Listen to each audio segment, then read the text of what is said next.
Looking back now, I can see all the little missteps, the subtle ignored warnings that paved the way for what happened out there. You spend enough decades alone in the woods, you start to think you know it all. I certainly did. Most folks, when they hear forest surveyor, picture some grizzled old guy with a clipboard and a compass. And yeah, that was me mostly. Pushing 50 with more years behind a transit and a GPS unit than I care to admit. The woods of northern Maine. They were my office, my solace, my second home. I knew every ridge, every swamp, every overgrown logging road from the Canadian border down to Bangor, or so I thought. My official job was mapping timberland, marking boundaries, assessing environmental impact, the usual stuff that pays the bills. But I've always had a side interest, a quiet obsession really, with the forgotten corners of the landscape. Old homesteads swallowed by trees, abandoned logging camps, the ghost stories whispered around campfires. It was a harmless hobby, a way to make the long days feel a little less like work.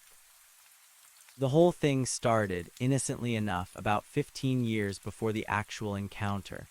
I was doing some historical research for a particularly tricky boundary dispute, sifting through ancient town records and company archives. That's when I stumbled upon it, a brittle, yellowed freight ledger from the summer of 1924, detailing shipments for a long-defunct timber company. Most of it was predictable: lumber, tools, food supplies. But then, tucked away between known rail stops like Pine Ridge and Blackwater Crossing, was an entry that snagged my attention like a burr on wool: Willow Creek Station. Willow Creek Station. It sent a little shiver down my spine, not of fear, but of pure, unadulterated curiosity. I'd never heard of it, and I mean never. Not in any map, not in any history book, not in any local lore. I spent weeks trying to find another mention, cross-referencing old maps, talking to every old-timer who'd spent their life in those woods. Nothing. It was like Willow Creek Station had been erased from existence.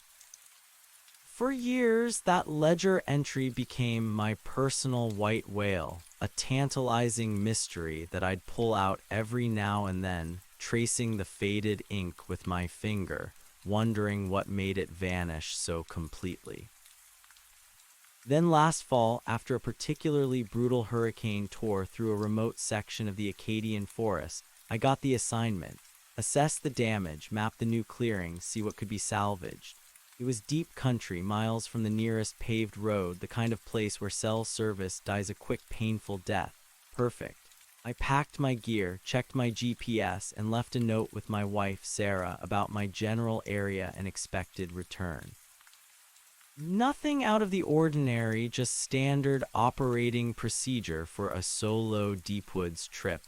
The weather was clear, a crisp autumn day, the air smelling of pine and damp earth. I loved days like that. But as I drove the bumpy, overgrown logging trail deeper and deeper into the quiet, something shifted.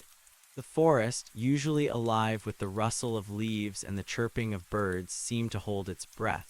The light grew strangely muted, even though the sun was still high. It wasn't menacing, not yet. More like the world had put on a set of sound-dampening headphones.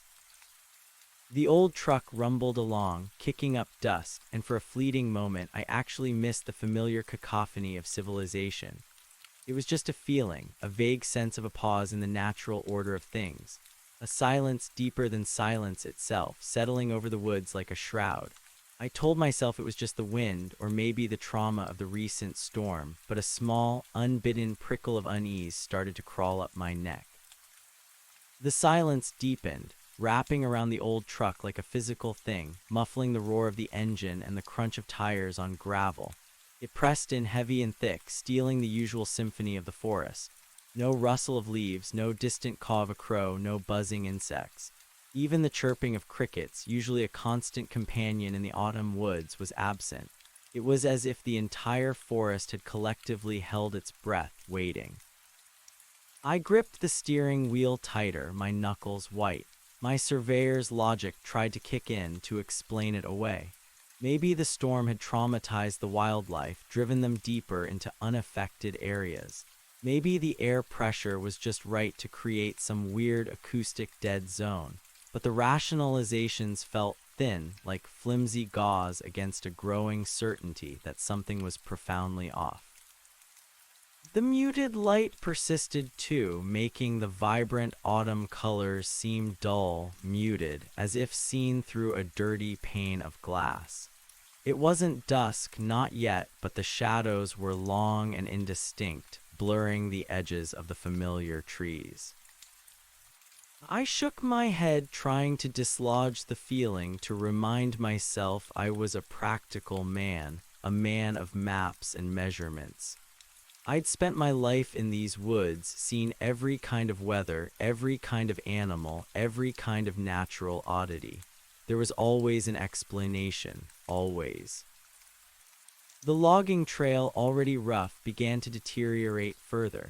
Overgrown branches scraped against the truck's sides, leaving long, pale scratches on the paint. Potholes swallowed the tires, jarring my teeth. This wasn't just an old trail, it felt like a forgotten one, rapidly reclaiming itself. But the GPS, for now, insisted I was on track, leading me deeper into the remote, storm-ravaged section. Finally, the trees began to thin, not naturally, but violently. Snapped trunks jutted skyward like broken bones, immense root balls lay upturned, claws of earth clinging to them. The canopy, once a lush, unbroken carpet of green and gold, was now a ragged, gaping wound, letting in a harsh, unfiltered light that did little to dispel the oppressive gloom. This was the hurricane's handiwork, no doubt. The sheer scale of destruction was breathtaking, even for someone accustomed to nature's power. Acres upon acres of prime timber reduced to a chaotic jumble of splintered wood and twisted branches. I parked the truck in a small, relatively clear patch, killed the engine. The sudden silence was absolute, a heavy blanket that smothered all sound. I could hear the blood rushing in my ears. I sat there for a long moment, just listening, scanning the devastation. No wind whispered through the broken trees, no birds called. It was a graveyard of giants, silent and still. Taking a deep breath, I climbed out, grabbing my worn leather surveying vest, my GPS unit, my transit, and my trusty old .3006 rifle. I rarely carried the rifle, mostly for bears or the occasional rabid critter, but this trip felt different. A primal instinct, perhaps, whispering that I might need more than just my map and compass. I slung it over my shoulder, the familiar weight a small comfort. My first task was to establish a baseline, map the extent of the damage, and mark out a grid for more detailed assessment. The sheer chaos of the downed trees made navigating a nightmare. I started by finding the highest point nearby, a small rise that had somehow escaped the worst of the wind, and set up my transit. The panoramic view from there was sobering. It wasn't just a swath, it was an ocean of destruction stretching for miles in every direction. As I began to work, measuring angles and distances, marking points, I tried to focus, to let the methodical nature of my job push back the strange unease. But it kept creeping in subtly at first. The patterns of the fallen trees, for instance. A hurricane typically leaves a chaotic mess, trees felled in different directions, some snapped, some uprooted. Here there was an unusual preponderance of trees that seemed to have been pushed over, their root balls torn from the earth, all pointing roughly in the same direction, like dominoes. And not just smaller trees, but massive 100-year-old pines, their trunks snapped clean a third of the way up, lying in neat, if destructive, rows. It was too organized for a random force of nature, or so it felt. I dismissed it as an illusion, a trick of the light, or perhaps a localized vortex within the storm. Storms did strange things. I spent the rest of the afternoon working my way through the wreckage, GPS unit beeping softly, marking clearings, logging significant damage zones. The air grew colder as the sun began its slow descent. The lack of animal life was becoming genuinely unsettling. Even in the immediate aftermath of a storm, some small creatures would scurry. Squirrels, mice, a robin perhaps, nothing. The only sounds were my own footsteps crunching on debris and the occasional thud of a falling branch weakened by the storm. Each thud made me jump. By late afternoon, I was deep into a particularly dense section of fallen timber.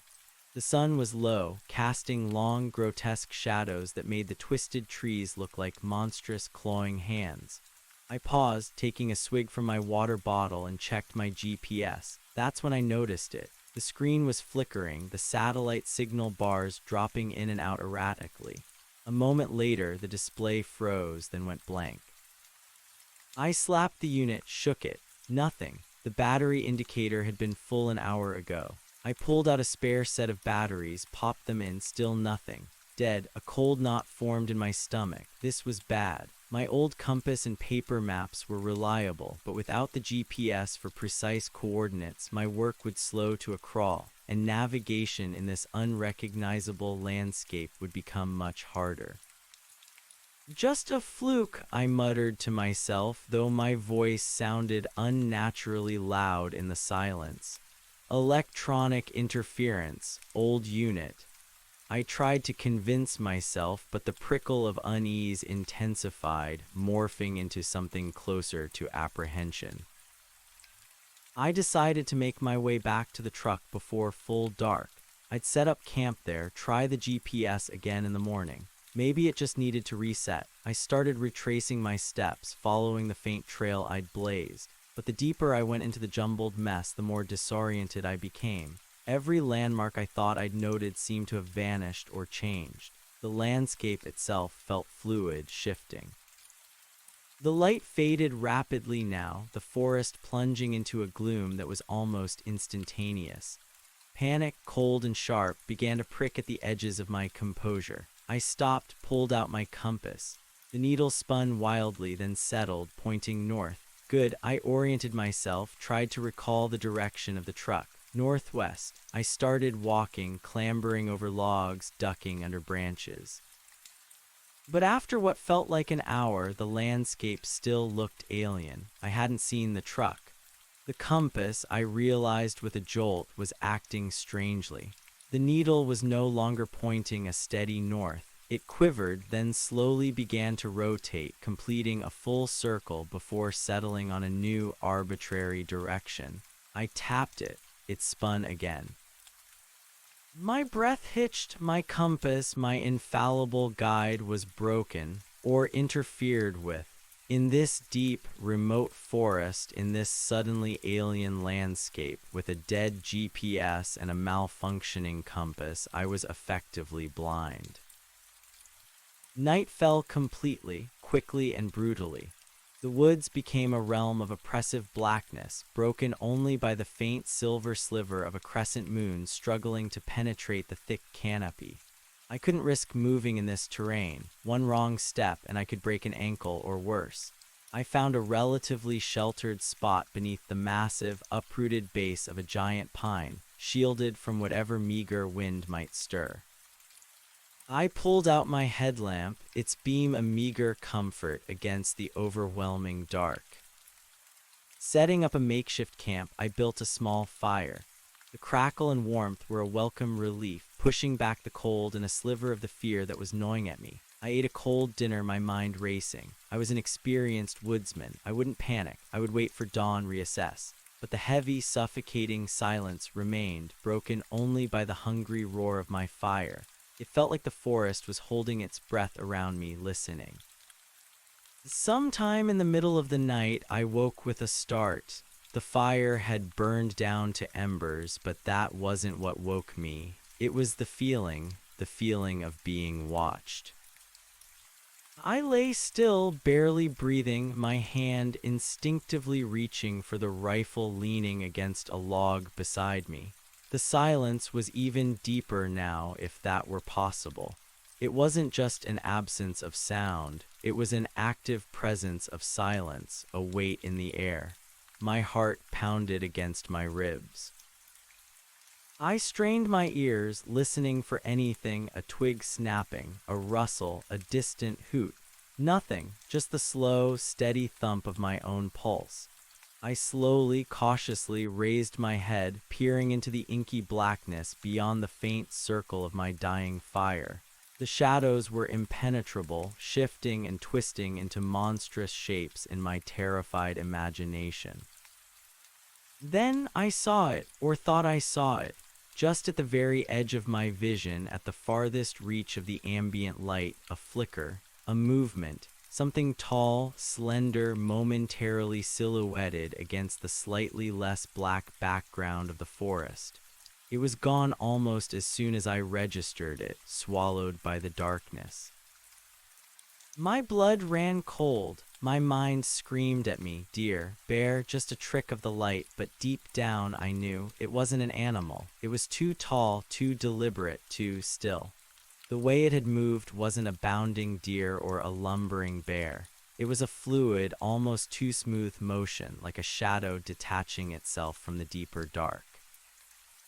I stayed awake the rest of the night, rifle clutched in my hands, eyes burning, staring into the blackness, jumping at every imagined sound, every fleeting shadow. The feeling of being watched never left.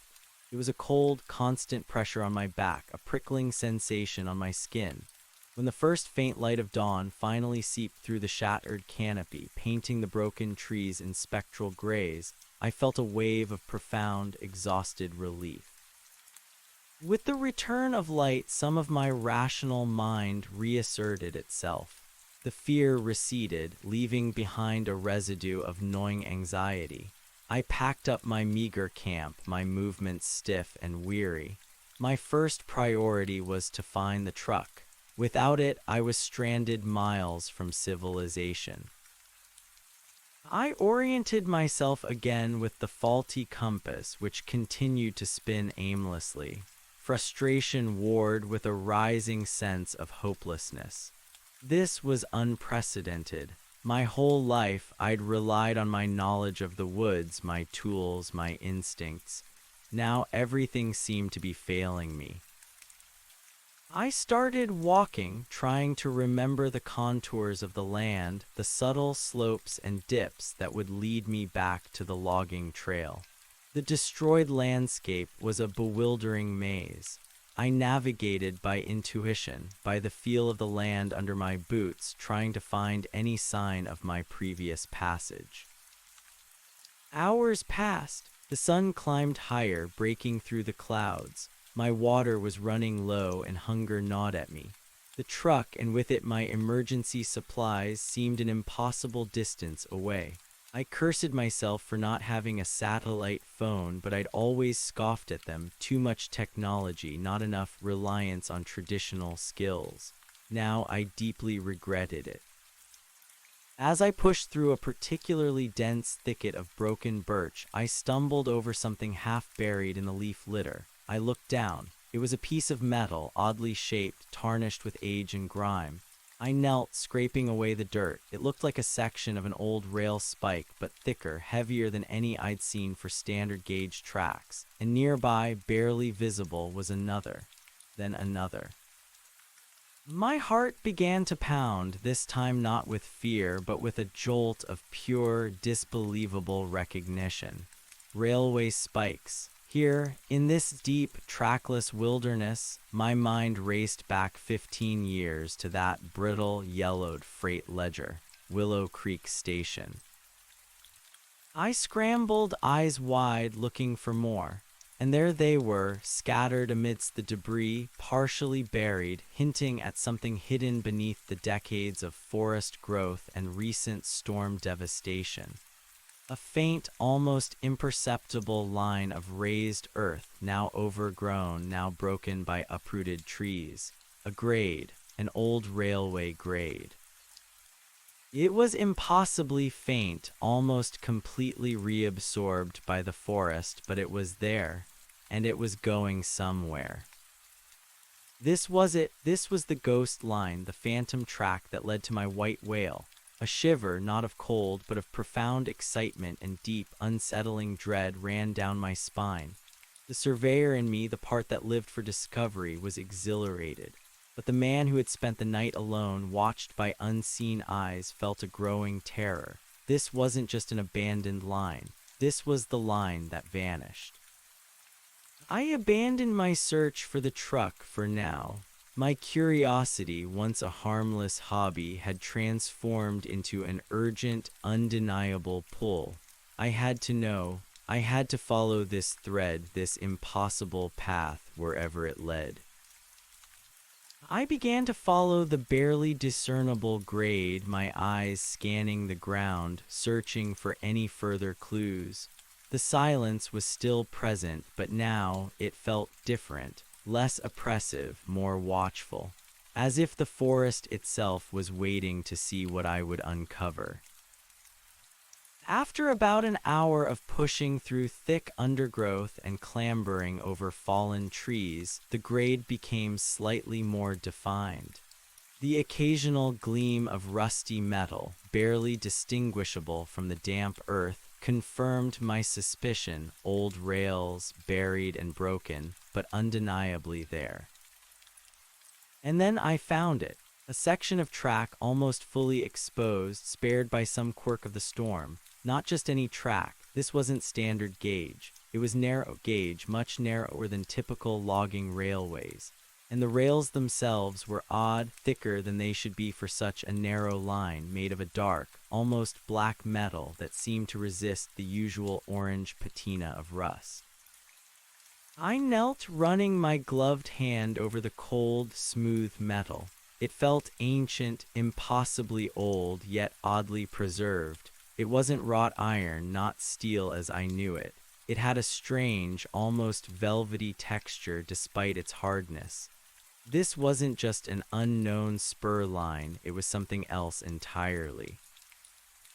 A prickle on my neck. I looked up. The forest around me was subtly different here. Taller, darker trees, their branches interlaced so tightly that only slivers of light penetrated, creating an eternal twilight. The air grew colder, heavy with the scent of damp earth and something else, something metallic and faintly sweet, like ozone after a lightning strike but without the storm. I stood, my rifle now firmly in my hands, not slung. The hairs on my arms stood on end. My rational mind was screaming at me to turn back, to forget Willow Creek, to find my truck and get out. But the primal curiosity, the drive that had led me into these hidden corners my entire life, was stronger. I had to see. I followed the narrow-gauge track, my pace quickening. The grade became clearer now, almost like a path. The trees, though ancient, seemed to grow around it rather than over it, respecting its presence. After another 20 minutes, the tree line broke abruptly. I stopped dead, my jaw hanging open.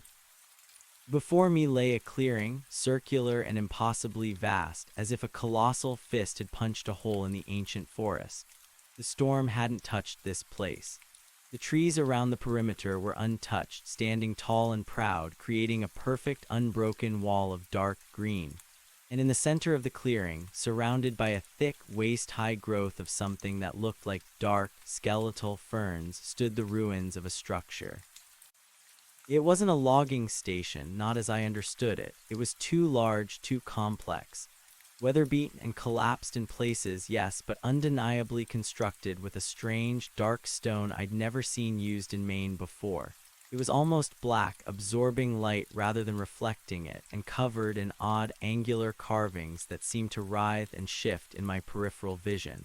No windows, no conventional doors. Just gaping holes where stone had crumbled, revealing an abyssal darkness within. And running straight into the heart of this ruin, terminating at what looked like a collapsed, cavernous entrance, was the narrow-gauge track.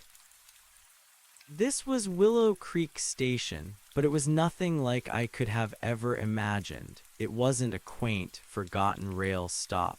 It was something ancient, alien, and deeply unsettling. The very air around it felt wrong, humming with a low, inaudible vibration that set my teeth on edge. I took a tentative step into the clearing.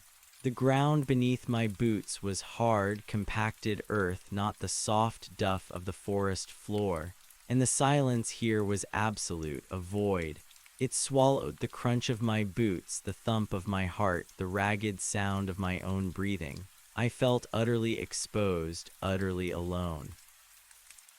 A flicker of movement caught my eye. On the far side of the clearing, near the untouched wall of trees, something stirred.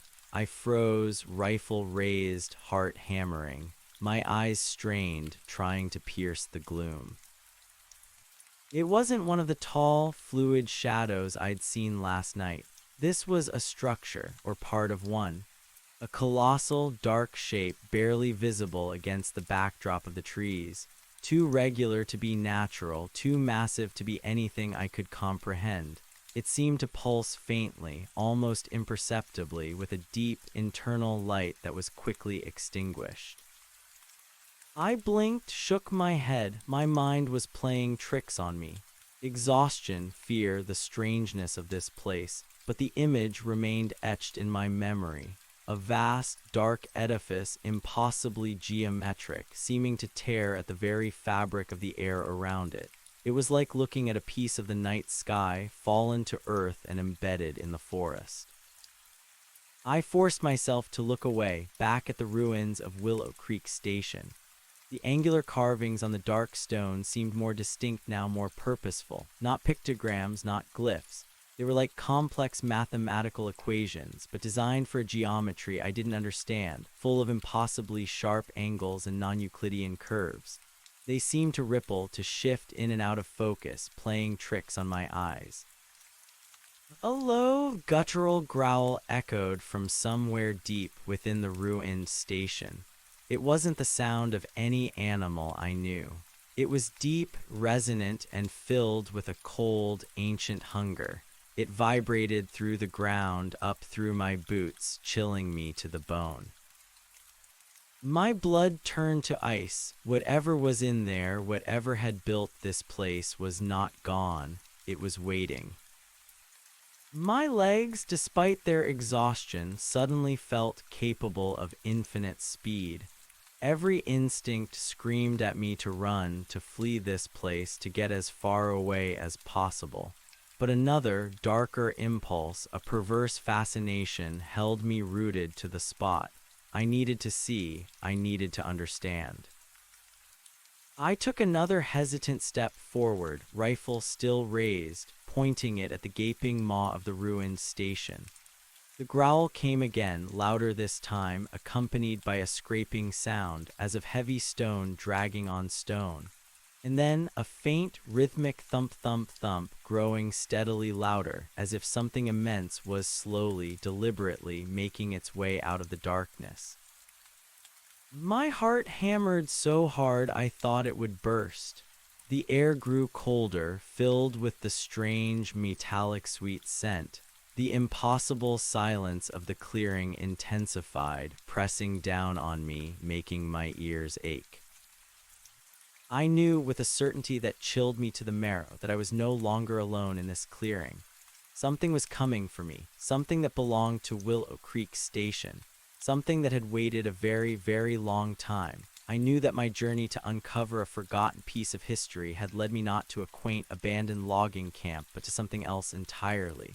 Something ancient, alien, and utterly malevolent, and I was trapped. The rhythmic thump-thump-thump grew louder, closer, shaking the very ground beneath my feet. It wasn't just a sound, it was a pressure, a deep infrasonic pulse that vibrated in my teeth, in my bones. My eyes, wide and unblinking, were fixed on the gaping entrance of the ruined station. The darkness within seemed to deepen, to solidify, becoming less an absence of light and more a tangible presence.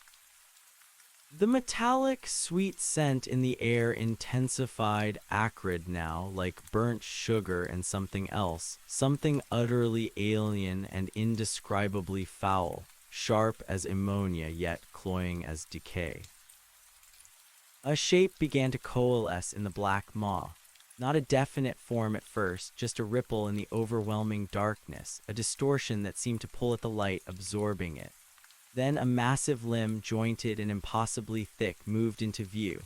It was not flesh, not bone as I understood it. It was like living shadow, mottled with patches of that same dark, light-absorbing stone as the ruins themselves, but fluid, shifting. The limb ended in a splayed, clawed foot, each digit tipped with a talon that seemed to drink the meager light, leaving a void where it touched the ground. With another slow, deliberate thump, the creature stepped fully into the clearing. My mind reeled, struggling to process what my eyes were seeing. It was colossal, easily 30 feet tall, its head scraping against the collapsed archway it had just emerged from. Its form was grotesquely avian, yet insectoid, a nightmare fusion of predator and alien. A long, segmented neck, slick and glistening with some dark, viscous fluid, rose from a hunched, powerful torso. Its head was small in proportion to its body, triangular, with no discernible eyes, only deep, shadowed pits where they should have been. A long, slender beak, razor-sharp and black as obsidian, extended from its face, opening and closing with a sickening wet click. Two massive, leathery wings, folded tightly against its back, looked as if they could blot out the sun. They were veined with dark, pulsating lines, almost like electrical currents beneath taut skin. Its limbs, 4 of them, were thick and strangely jointed, ending in those splayed, taloned feet. The front 2 limbs, though used for locomotion, seemed capable of independent manipulation, almost like arms. The creature's entire body seemed to shimmer, its outlines blurring as if it existed on the very edge of perception, an illusion threatening to dissolve at any moment. The angular carvings on the ruined station behind it suddenly made a terrible, terrifying sense. They were not mere decoration, they were a depiction, a blueprint, a warning. A guttural, rasping hiss, dry as bone yet wet as a swamp, escaped its beak. It was not a sound of recognition, but of awareness. As if a deeply buried, ancient mechanism had suddenly whirred to life. The vibration in the air intensified, pressing on my eardrums, making my vision swim. My rifle, still clutched in my hands, felt like a child's toy. My rational mind, the part of me that had measured forests and charted rivers, screamed at the futility of it. This wasn't a bear. This wasn't an animal I could understand, let alone fight. It was a thing from another realm, a nightmare given solid, terrifying form.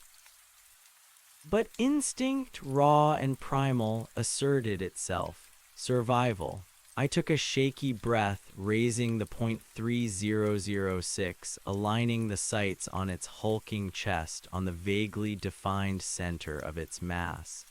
My finger, trembling, found the trigger. The shot ripped through the unnatural silence of the clearing like a thunderclap, a violent eruption of noise and smoke. The recoil slammed into my shoulder, but I barely registered it. The heavy bullet, designed to fell moose and bear, struck the creature with a sickening thwack. For a split second, nothing happened. Then a low, keening shriek tore through the air, a sound so utterly devoid of warmth or life that it stripped the courage from my very soul. It was a sound that didn't just hurt my ears, it hurt my mind. The creature recoiled slightly, not from pain, but from annoyance, like a person swatting a persistent fly. A dark, oily fluid, thick as crude oil, oozed from the impact point, spreading slowly over its impossibly black hide before seeming to reabsorb, leaving no trace. The bullet had done nothing. Absolutely nothing. The creature turned its triangular head slowly towards me, the shadowed pits of its eyes seeming to bore directly into my core. It wasn't seeing me with conventional sight, I realized. It was sensing me, feeling my presence, my terror, my futile defiance. Its beak clicked open and closed, a series of rapid, dry snaps. Then it moved. Not a lumbering walk, but a strange, gliding motion, its multi-jointed legs working with an impossible fluidity. It covered the distance across the clearing with terrifying speed, each thump of its feet a hammer blow to my chest. The ground trembled. I didn't wait. I spun, adrenaline surging through my veins, and bolted. My legs churned, scrambling over the hard, compacted earth. I knew I couldn't outrun it in the open. My only hope was the tree line, the chaotic jumble of fallen timber and thick undergrowth. Maybe, just maybe, I could lose it in the dense wreckage of the forest. I hit the tree line, diving headlong into the labyrinth of snapped trunks and twisted branches. The darkness beneath the surviving canopy was immediate and profound, a welcome shield from the alien horror behind me. I didn't look back. I just ran, fueled by pure, unadulterated terror. Branches whipped at my face, roots tripped my feet, but I kept going, my lungs burning, the heavy rifle clutched uselessly in my hand. Behind me, I heard it. The thump, thump, thump, closer now, interspersed with the sickening crack of ancient trees being snapped like twigs. It wasn't navigating the obstacles, it was simply breaking through them. I heard the rending of wood, the rustle of displaced leaves, and that dry, clicking beak sound, a predator's eager anticipation. Panic threatened to overwhelm me. My mind screamed to just curl up and die, but something deeper, something ancient in my own DNA, pushed me on. I needed to hide. I needed to disappear. I spotted a gap, a tight squeeze between two immense, uprooted pines, their root balls thrusting into the sky like petrified claws. I dove into the narrow space, wriggling through the tangle of roots and earth, burrowing deep into the dark, damp earth beneath them. I pulled a veil of broken branches and leaves over my head, trying to make myself invisible.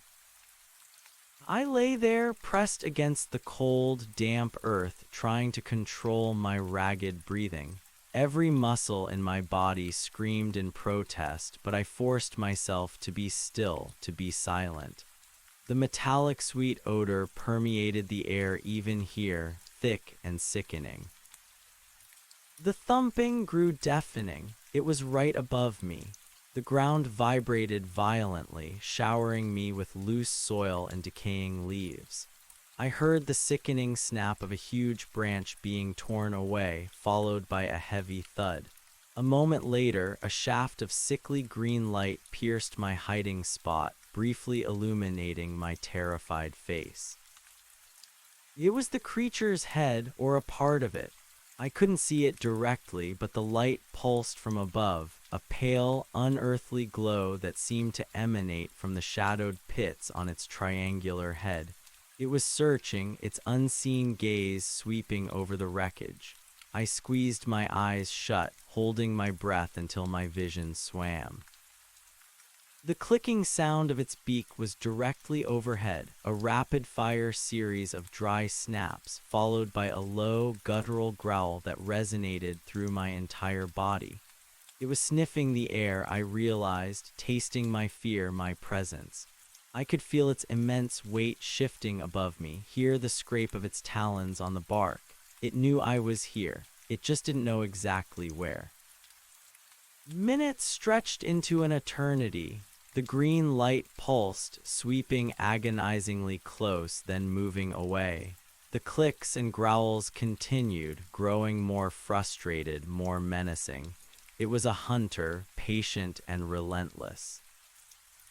Then, to my immense, disbelieving relief, the thumping sounds began to recede. Slowly at first, then more rapidly, until they were just a faint, distant tremor in the earth. The metallic scent began to dissipate, replaced by the damp, earthy smell of the forest. It had moved on. I lay there for a long time, not daring to move, not daring to believe it was truly gone. My heart pounded a frantic rhythm against my ribs, and every nerve ending in my body felt raw, screaming with the aftermath of pure terror. When I finally dared to open my eyes, the sickly green light was gone. Only the impenetrable darkness of the forest remained. Slowly, carefully, I extricated myself from my cramped hiding spot. My body ached, every joint stiff, every muscle screaming. My clothes were torn, my hands scraped raw. I didn't care. I was alive, for now.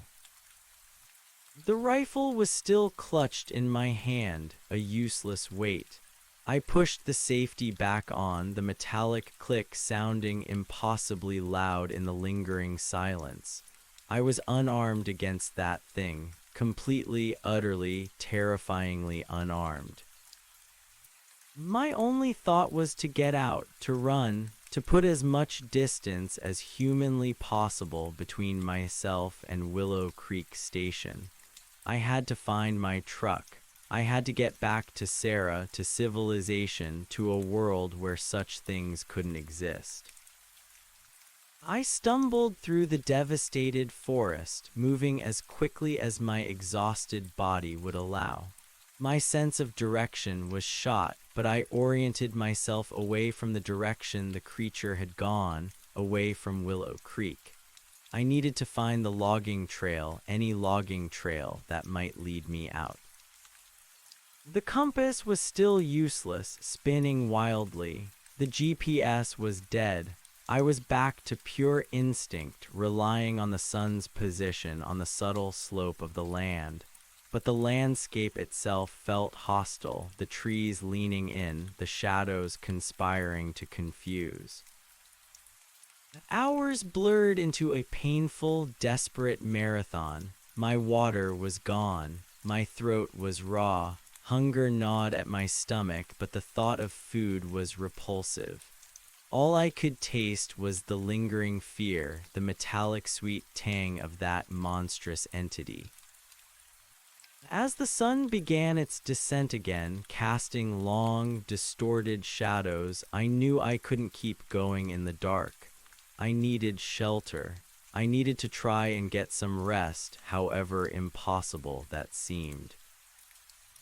I found a small, overgrown gully, relatively sheltered, and burrowed in, trying to make myself as invisible as possible. I didn't dare light a fire.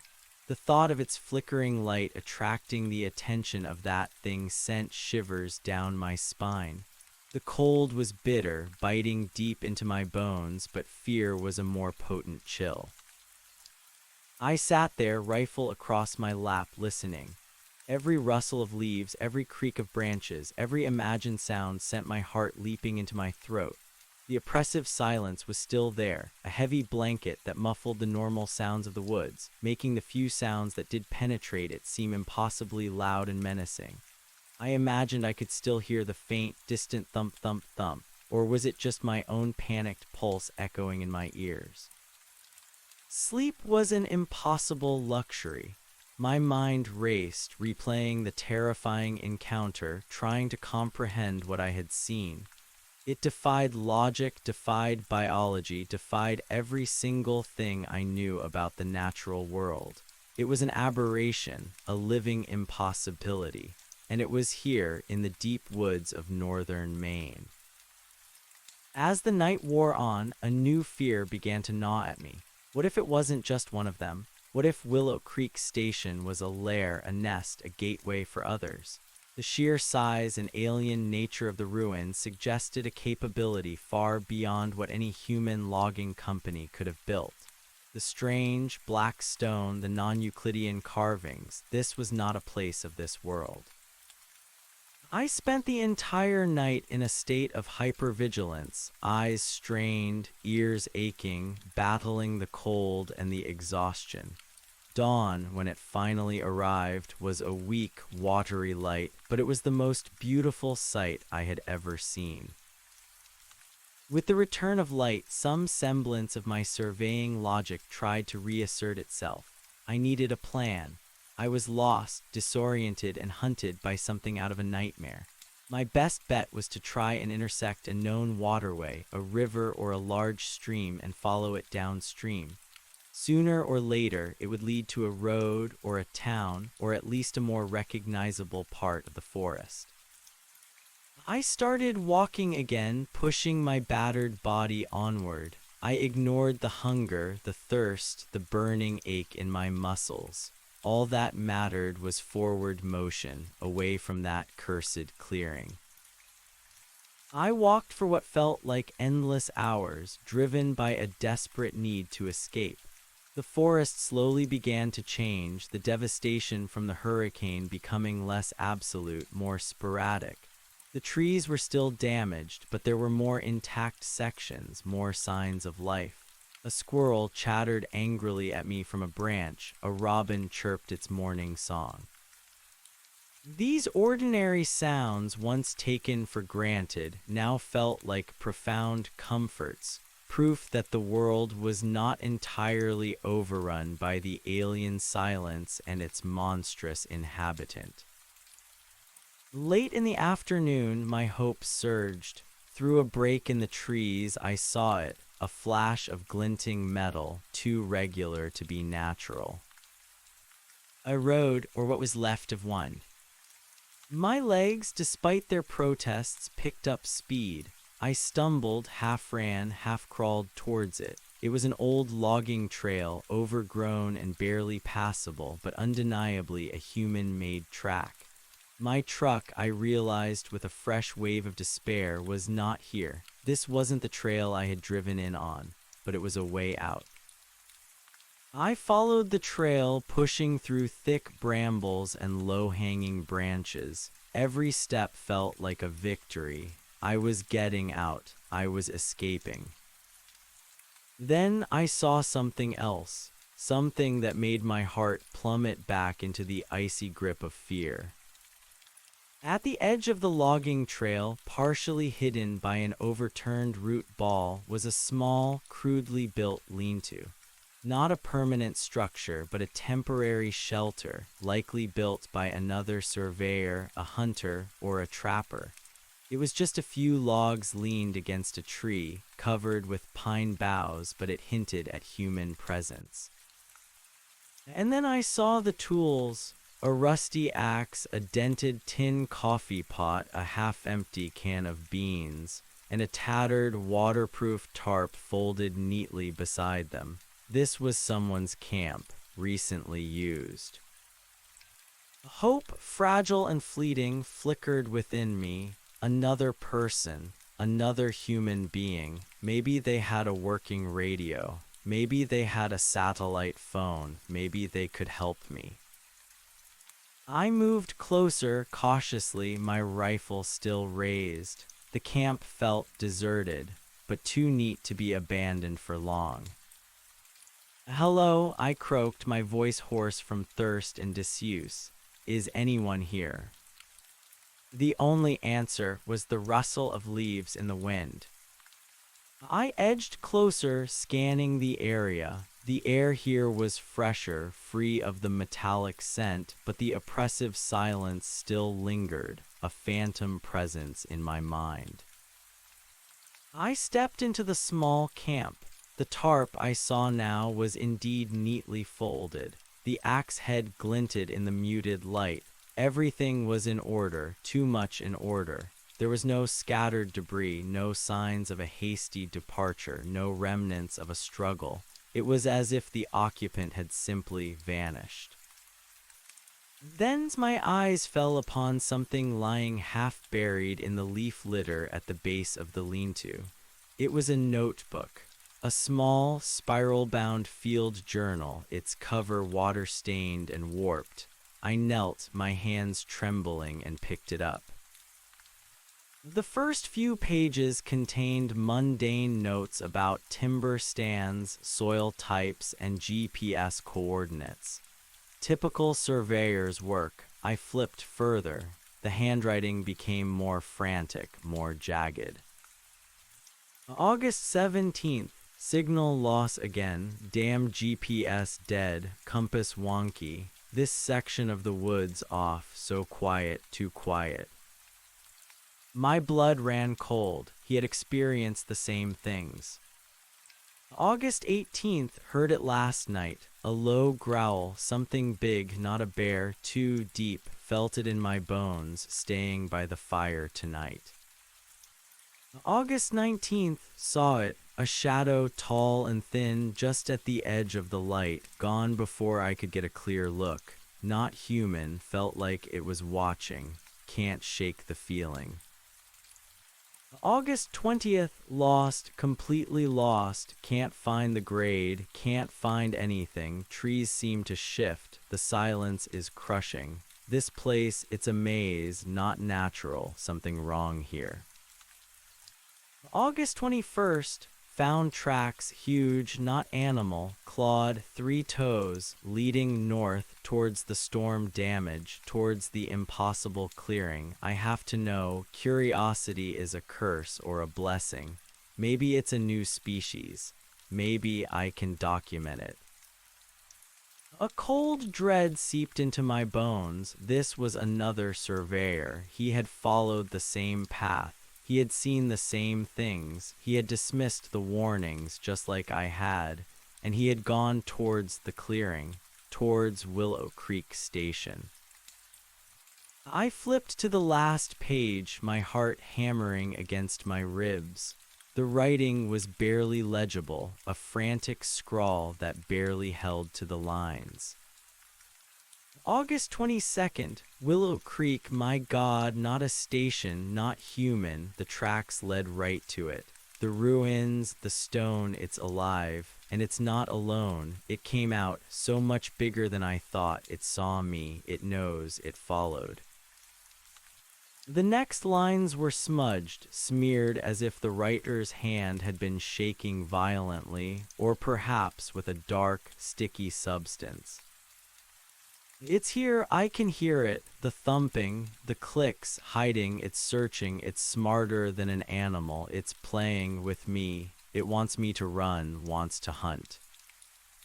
Then a single word, scrawled in thick, desperate strokes, filling the rest of the page. It's coming. The journal ended there, no more entries, no explanation of what happened next, but I knew exactly what had happened. This surveyor, this poor, misguided soul, had met the same fate I had barely escaped. He had been hunted, and he hadn't made it out. I dropped the journal as if it were burning my hands. It landed with a soft thump in the leaves. A wave of profound horror washed over me, colder and more potent than any fear I had felt before. I wasn't just lost, I wasn't just hunted. I was now actively pursued by something that stalked these woods, something that had been waiting, patient, and malevolent for centuries. And it wasn't a random encounter. It was a pattern, a trap. My mind, already frayed, began to unravel further. The other colossal, dark shape I had glimpsed on the edge of the clearing, the one that seemed to pulse and shimmer. What was that? Was it another creature? Or was it a part of the station itself? A bigger piece of whatever alien technology or architecture had crashed or been built here? The forest, which had moments ago felt like a sanctuary, now felt like a vast, elaborate hunting ground. I was the prey. And the hunter was not just one monstrous beast, but perhaps a whole system, an ancient mechanism designed to lure and destroy. The thought brought a new, chilling clarity. The malfunctioning GPS, the useless compass, the impossible silence, they weren't random occurrences. They were part of it. A systematic disruption, isolating its prey, herding it towards the kill zone. I stood in the abandoned camp, surrounded by the silence, the chill of the evening settling. The sun was dipping below the horizon, painting the sky in fiery streaks that did nothing to dispel the gloom gathering in the woods. Night was coming again, and with it, the heightened fear, the amplified sounds, the deepening shadows that could hide anything. I couldn't stay here, it was too exposed. And what if the creature returned to this camp, having tracked its previous victim? I had to keep moving. But where? Out of the frying pan and into the fire, as they say. Every path seemed to lead to danger. I grabbed the tarp from the lean-to, a small gesture of defiance, a desperate attempt to gather any advantage I could. It was thin, but better than nothing against the damp and the cold. I also took the dented coffee pot, hoping to find water and boil it. My rifle felt impossibly light, yet heavy with the knowledge of its uselessness. I began to walk again, following the faint logging trail, but with a new sense of urgency and despair. The trail was heading roughly south, which was generally the right direction towards civilization, but this specific trail was unknown to me.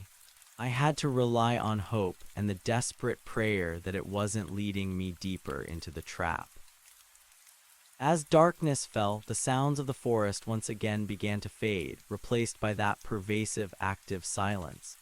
The trees loomed like skeletal guardians, their branches reaching, grasping. Every shadow seemed to shift, to writhe with unseen movement. My imagination, already working overtime, conjured images of the monstrous bird-insectoid creature, its beak clicking, its shadowed pit staring, just beyond the reach of my vision. I forced myself to keep moving, one foot in front of the other, pushing through the thick undergrowth that encroached on the old trail. The temperature dropped sharply. A light mist began to roll in, making the air thick and heavy, obscuring what little visibility the moonless night afforded. Then through the swirling mist I saw it, a faint glow in the distance, barely perceptible, like a distant lantern. Hope once again surged despite every rational warning screaming in my head. Another camp, a cabin, a chance, any chance. I picked up my pace, my weary legs finding a desperate surge of adrenaline. The glow grew stronger, not flickering like a fire, but steady, constant, and strangely cold. It was a pale, bluish-green light diffused by the mist, giving the surrounding trees an eerie, spectral quality. As I drew closer, the source of the light became clearer. It wasn't a cabin, it wasn't a camp. It was a structure. A massive, incredibly tall structure, piercing the mist, its uppermost sections lost in the swirling white. It was made of the same dark, light-absorbing stone as Willow Creek Station, but this was pristine, untouched by decay or collapse. It was perfectly geometric, a seamless tower of impossible angles and facets, reflecting the pale, internal glow that seemed to emanate from within its very substance. This was the colossal, dark shape I had glimpsed earlier from the clearing, now closer, more real, more terrifying. It was impossibly vast, dwarfing the ancient pines around it, seeming to tear at the very fabric of the mist-shrouded air. It was a monolith, a silent sentinel that had stood here for untold ages. And from somewhere deep within its cold, alien geometry, a low, resonant hum pulsed, a sound that resonated in my very bones, a companion to the silence that gripped the forest. It was a sound of immense power, of incomprehensible machinery, or perhaps of a vast, slumbering consciousness. I stopped dead, staring up at the impossible edifice, my mouth agape. It was not just a ruined station. It was part of something far, far greater. A complex, an outpost, a monument to an alien presence. My desperate escape had led me not to safety, but to the heart of the enigma. I was no longer just running from a monster. I was standing before a gateway, a silent, glowing testament to what lay hidden beneath the ancient woods of Maine. The hum grew louder, the bluish-green light pulsed with a new intensity, illuminating more of the impossibly smooth black stone surface, revealing intricate, shifting patterns like those on the station ruins, but more complex, more alive. I felt a terrifying, irresistible pull, a morbid curiosity dragging me closer, even as every instinct screamed to flee. This was it. This was the ultimate secret of Willow Creek, and I was standing on its doorstep. The humming grew in intensity, a deep, pervasive vibration that settled in my chest, making my ribs ache. The bluish-green light emanating from the monolithic structure pulsed with an alien rhythm, casting long, wavering shadows across the mist-shrouded forest. It wasn't just light, it was presence, a cold, silent beacon in the heart of the ancient woods. Every instinct screamed at me to turn, to run, to disappear back into the safety of the dark.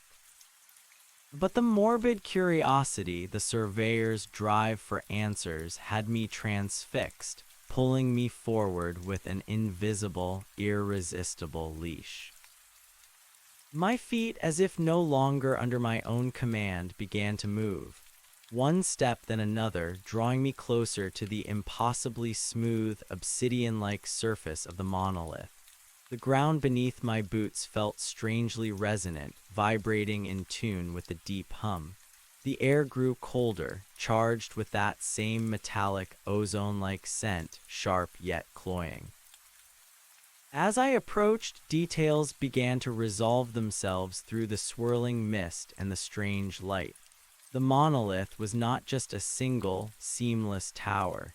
It was composed of interlocking, perfectly fitted plates of the dark stone, each one etched with the same incomprehensible non-Euclidean patterns that adorned the ruins of Willow Creek Station. But here, on this pristine surface, the patterns were more intricate, more vibrant, appearing to shift and flow with the internal light. They weren't static carvings, they were like living circuitry, alien hieroglyphs that pulsed faintly, reflecting the eerie glow. I reached out a trembling hand, my fingers brushing against the cold, smooth stone. It felt unnervingly organic, almost warm beneath the chilling surface, vibrating with a subtle tremor. There were no seams, no visible mortar, just an impossible, seamless perfection. This was not merely a building, it was an artifact, a piece of technology or architecture beyond human comprehension, placed here by something utterly alien. As my hand made contact, a surge of energy, cold and electric, shot through my arm.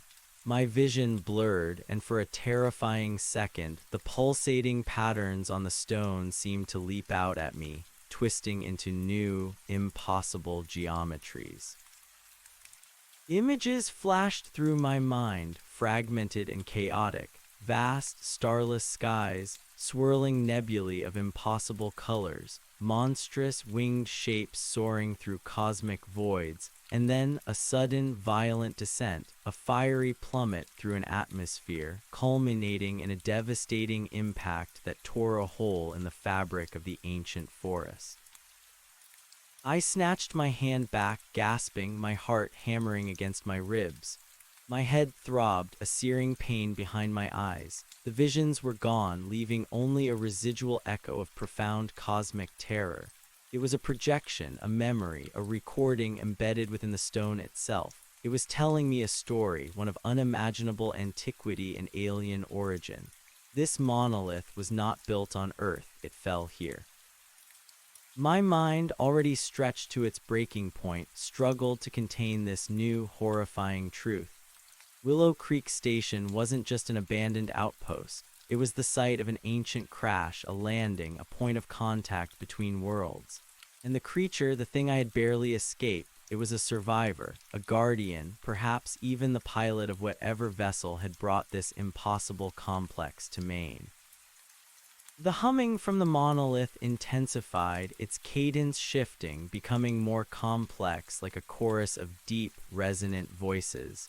The bluish-green light pulsed faster, revealing more of the impossibly complex patterns on its surface. I realized, with a new wave of chilling understanding, that the structure was not just glowing, it was activating. I backed away slowly, my rifle still clutched in my useless hands. The sheer scale of it, the cold, silent power it exuded, was overwhelming. This was too much. Too ancient, too alien, too dangerous. I had to get away. But as I turned to flee, a new light flickered into existence on the monolith's surface. A small, brilliant point of orange, like a single, malevolent eye, materialized on one of the smooth, dark facets. It pulsed once, twice, then elongated into a thin, vertical slit, like an opening. A sound, faint at first, then growing steadily louder, emanated from this slit. A low, grinding hiss, as if immense, unseen gears were slowly turning deep within the stone. The mist around the monolith began to swirl violently, drawn inward, revealing more of its towering height, more of its impossible geometry. The grinding hiss escalated into a deafening roar, and the orange slit widened, pulling apart like the aperture of some colossal alien lens. A blinding, searing white light erupted from within, momentarily vaporizing the mist around it, pushing back the shadows, revealing a cavernous interior of intricate machinery and pulsing, crystalline structures. It wasn't an entrance for human passage, not a door. It was a gate, a portal, opening into a realm of pure, cold energy. And from that gate, from the very heart of the monolith, something began to emerge. It wasn't another creature. Not at first. It was a device. A dark metallic object shaped like a segmented cylinder with multiple jointed limbs terminating in various tools or manipulators. It hovered silently in the air, propelled by unseen forces, its surface reflecting the searing white light from the gate with an oily sheen. It was smaller than the monstrous creature, perhaps 10 feet long, but no less alien, no less terrifying. The device moved with an eerie precision, drifting slowly out of the opening, its limbs articulating with silent, unnatural grace. A faint, low whirring sound, almost imperceptible beneath the roaring gate, accompanied its movement. It paused, hovering directly in front of the monolith, its segmented body slowly rotating, as if scanning the environment. A new fear, cold and analytical, gripped me. This wasn't just a creature of tooth and claw. This was technology. This was intelligence. The realization that I was facing not just a beast, but an ancient, advanced, and likely hostile intelligence was more terrifying than any monster. The device's head, a smooth, featureless sphere, slowly rotated, stopping directly on me. No eyes, no discernible sensors, yet I felt its gaze, a prickling sensation on my skin, a cold, probing presence in my mind. It was analyzing me, assessing me. My heart pounded, a frantic drum in my chest. I wanted to run, but my legs felt rooted to the spot, paralyzed by a combination of fear and morbid fascination. What would it do? Would it attack, or was it merely observing? Then, without warning, one of its manipulators extended. It was a long, slender arm, tipped with a cluster of glowing, needle-like appendages. The needles began to hum, emitting a faint, high-pitched whine that set my teeth on edge. The arm pointed directly at my rifle. I instinctively tightened my grip on the weapon. It was useless, I knew, but it was my only remaining comfort, my last connection to a world of logic and reason. The device seemed to pause, its unseen gaze unwavering. Then it retracted the needle-tipped arm and another manipulator extended. This one was larger, ending in a wide, circular aperture that began to glow with the same bluish-green light as the monolith itself. The hum intensified, vibrating through the very air. A beam of pure energy, silent and intense, shot out from the aperture, striking the ground a mere foot from my left boot. The earth hissed and smoked, A small, circular patch instantly vaporized, leaving a perfectly smooth, glassy crater. It was a warning, a demonstration. It wanted me to drop the rifle. My hands trembled, but I still hesitated. My mind raced. What would happen if I complied? Would it simply observe me, or was this a prelude to something far worse? The image of the other surveyor's journal, his desperate last words, flashed in my mind. Another beam, this time to my right, closer. The heat was intense, searing the hairs on my arm. A primal fear, the fear of obliteration, finally broke through my paralysis. I dropped the rifle. It clattered to the ground with a pathetic metallic sound, swallowed by the overwhelming hum and the roar of the opening gate. The device retracted its weaponized manipulator, its glow fading. It remained hovering, silently observing me. The roaring of the gate slowly began to subside, the blinding white light dimming, receding back into the monolith. The orange slit narrowed, closing with that same grinding hiss until it was nothing more than a faint line of light, then finally vanishing altogether, leaving the monolith seamless once more, its surface pulsing only with the soft, internal bluish-green glow. The air grew still, the mist slowly returning, swirling around the base of the towering structure. Only the persistent, deep hum remained, a constant companion to the unnatural silence of the forest.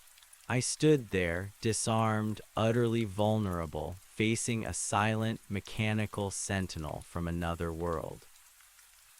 The device drifted closer, slowly circling me, its featureless head still locked onto my position.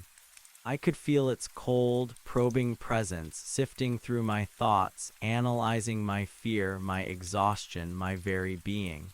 It was an intelligence, an alien sentience that transcended language, communicating through pure, unfiltered sensation. A new sensation began to permeate my mind, a subtle pressure like a whisper in the deepest parts of my consciousness. It wasn't words, but images, concepts, feelings.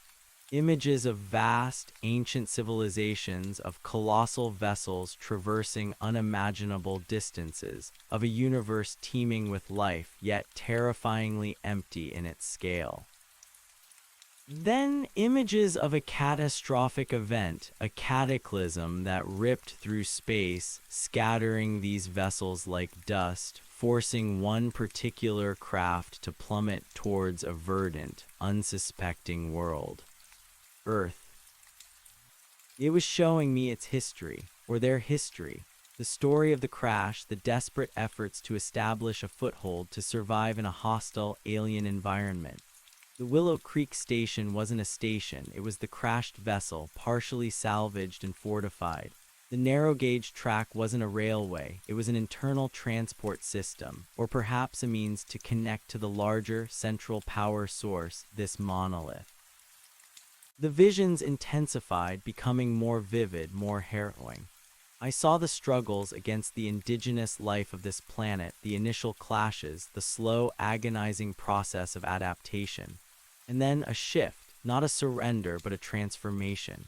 The alien life, whatever they truly were, changing, adapting to the very essence of Earth, becoming something else, something of this world, yet eternally separate. The creature that had hunted me, the avian insectoid horror, was one of them, a guardian, a hunter, a warped reflection of its original form, reshaped by centuries, millennia of isolation and genetic drift. The visions ended abruptly, leaving me gasping for breath, my mind reeling under the weight of such profound, impossible knowledge. I looked at the hovering device, then at the monolith, then back towards the distant, ruined station. It all made a terrible, terrifying sense. This was not merely a forgotten corner of Maine. It was an ancient, alien outpost, a hidden nexus of cosmic horror. The device stopped its circling, positioning itself directly in front of me, hovering at eye level. One of its manipulators extended again, this time ending in a single, glowing orb. The orb pulsed, and from it a faint, resonant sound emanated. Not words, but a series of tones, clicks, and hisses, strangely reminiscent of the creature's own guttural utterances, yet far more complex, more intelligent. It was a language or a form of communication that spoke directly to my primal fear. Then the pressure in my mind returned, stronger this time. It wasn't just images now, it was a direct mental projection. A single dominant thought, clear and unwavering. You have trespassed, you have seen, you know. My blood ran cold, it could read my thoughts, it knew what I knew, it knew I had discovered its secret. Another thought, colder, more menacing. You are not of this cycle, your presence is an anomaly, a disruption. The device shifted, its manipulators twitching with anticipation. The hum from the monolith intensified, its bluish-green light throbbing with a newfound urgency. The air grew heavy, thick with unseen energy. I was not just a trespasser, I was a threat, and I was about to be dealt with. A new image flooded my mind, projected by the device. A vision of the monstrous avian insectoid creature, its beak clicking, its shadowed pits focused not on me but on the ruined station. It was waiting, guarding, and then an understanding, cold and final. The creature was not merely a hunter but a restorer. It was repairing something, maintaining something within Willow Creek Station, and it had been disturbed. The device then projected an image of myself, stumbling through the woods, disoriented, terrified. And then another image, the other surveyor, his frantic last moments, his struggle, his ultimate demise. It was showing me my fate. It was showing me what happened to those who discovered their secret. Terror, pure and undiluted, consumed me. I had to break free. I had to run. Even against impossible odds, I had to try. With a desperate surge of adrenaline, I turned and bolted. My legs, screaming with exhaustion, churned across the uneven ground, away from the glowing monolith, away from the silent, mechanical sentinel, away from the horrifying truth of Willow Creek. I didn't know where I was going, only that it had to be away from here. The humming intensified behind me, a deep, resonating roar that seemed to shake the very fabric of the forest. I heard the faint, high-pitched whirring of the device, knowing it was following, effortlessly keeping pace with my desperate flight. I didn't look back. I couldn't. I crashed through the undergrowth, my lungs burning, the icy air tearing at my throat. The mist, still swirling, became a dizzying veil, obscuring my path, twisting the familiar trees into grotesque caricatures. Every snapping twig, every rustle of leaves was amplified, a terrifying symphony of pursuit. Then a new sound, far more terrifying than the whirring of the device. A familiar sound, the rhythmic thump-thump-thump of colossal feet striking the earth. The creature, the avian insectoid horror, it was back. The device had not killed me, it had herded me back towards its hunting ground, back towards Willow Creek. The realization hit me like a physical blow. This wasn't a chase, it was a game. I was a rat in a maze, driven from one horror to another, orchestrated by an intelligence that found my terror amusing. The thumping grew louder, closer, shaking the ground. It was coming from the direction of the ruined station, closing the circle. I was trapped between the mechanical sentinel and the monstrous beast. Panic threatened to overwhelm me. My mind screamed in protest, but my body kept moving, propelled by a desperate, futile hope. I had to find a hiding place, any hiding place. I scrambled over a massive, moss-covered log, my boots slipping on the damp wood. I fell, sprawling face first into a thick bed of decaying leaves, my rifle clattering uselessly beside me. Pain shot through my knee, a searing ache, but I barely registered it. I pushed myself up, limping, desperate. The mist swirled, and through it I saw a flicker of movement. Not the colossal beast, not the hovering device, something else. A figure, small, hunched, darting through the trees. My mind, already stretched to its breaking point, couldn't process it. Another human, here, in this nightmare landscape. "Hello," I croaked, my voice raw, a desperate plea for salvation. "Hey, over here." The figure froze, then turned slowly towards me. It was human, or at least it appeared to be. Small, wiry, cloaked in dark, ragged clothes that seemed to blend with the shadows. Its face was obscured by a deep hood, but I could make out a glint of eyes, unnaturally bright, staring at me with an intensity that sent another shiver down my spine. It was holding something, a long, slender staff carved from dark wood, topped with something that looked like polished black stone. The rhythmic thump-thump-thump of the creature was deafening now, incredibly close. The humming of the monolith was a distant roar. The whirring of the device was directly behind me. I was caught. "Help me," I screamed, my voice cracking, tears stinging my eyes. "Please, for God's sake, help me." The hooded figure remained silent, motionless, its bright eyes fixed on me. It didn't move. It didn't offer a hand. It simply stood there, an enigmatic silhouette in the swirling mist, like a silent judge. Then, with a sudden, horrifying clarity, I noticed something else. Something lying at its feet. A small, familiar object, partially obscured by leaves. A tattered, water-stained field journal, the one I had found at the abandoned camp, the journal of the other surveyor. My blood ran cold, a deeper, more profound horror washing over me. The hooded figure was not a rescuer. It was a part of this. It had the journal, which meant... The thumping ceased. The whirring stopped. An unnatural, profound silence descended, heavier and more terrifying than anything I had experienced before. The mist, for a moment, seemed to clear, revealing the towering, multi-jointed form of the avian insectoid creature, standing silently perhaps 50 yards away, its triangular head slowly turning towards me, its beak clicking in anticipation. And behind me, the silent, hovering device, its featureless head locked on my back, its glowing aperture humming softly. I was trapped in a triangle of alien horrors. The hooded figure raised its staff. The black stone at its tip began to glow with a faint, internal crimson light, a stark contrast to the bluish green of the monolith. A low, guttural chant, a string of archaic, guttural sounds emanated from beneath the hood.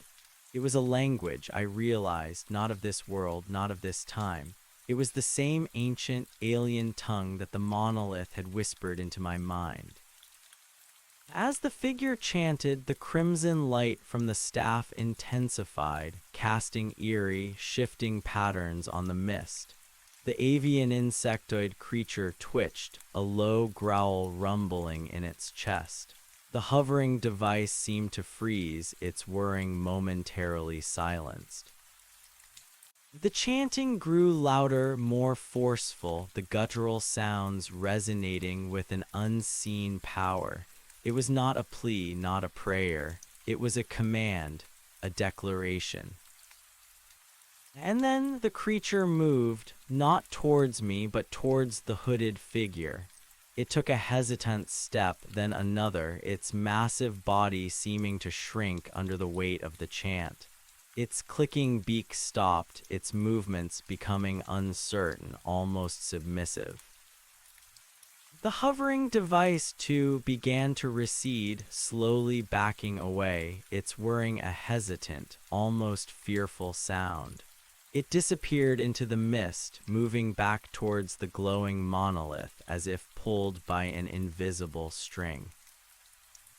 The hooded figure's chant changed, becoming softer, more melodic, yet still carrying that immense alien power.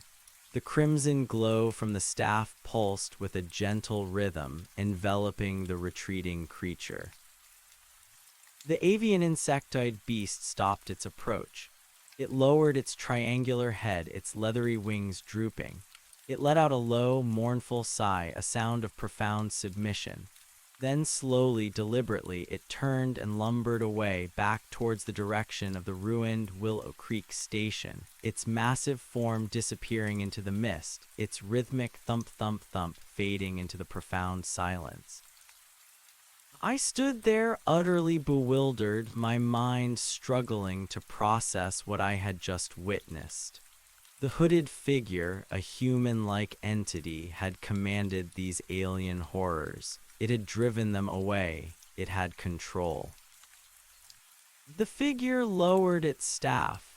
The crimson glow faded. It slowly raised its head, and the deep hood fell back, revealing a face that sent a fresh wave of terror through me, a terror far more insidious than any monster. It was a man, an old man, his face a roadmap of deep wrinkles and ancient scars. His skin was pale, almost translucent, stretched taut over sharp cheekbones. His lips were thin, pulled back in what might have been a smile, revealing teeth that were too long, too pointed, unnaturally white. But it was his eyes that truly terrified me. They were not bright as I had first thought. They were dark, ancient, completely devoid of pupils, like twin pools of polished obsidian, reflecting the pale, eerie light of the distant monolith. They were the eyes of something that had seen too much, lived too long, and was no longer entirely human. He opened his mouth and spoke. His voice was a raspy whisper, like dry leaves skittering across frozen ground, but it carried an undeniable authority, an ancient power that resonated in my very soul. And the words, though delivered in English, were tinged with that same archaic, alien cadence. "You have found your white whale, Surveyor, and it has found you." He took a step closer, his gaze unwavering, those abyssal eyes seeming to bore into the deepest recesses of my being. He gestured with his staff towards the distant, glowing monolith. "It has chosen you. The machine demands a new perspective, a new mind to interface."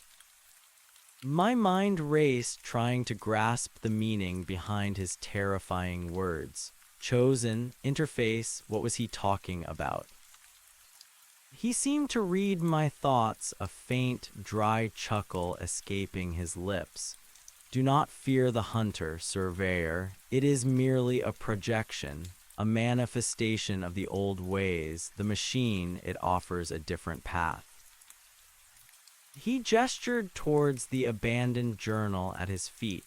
This one he fought, he screamed, he resisted the call, he was inefficient, and the hunter was displeased. His gaze flickered to me, cold and assessing.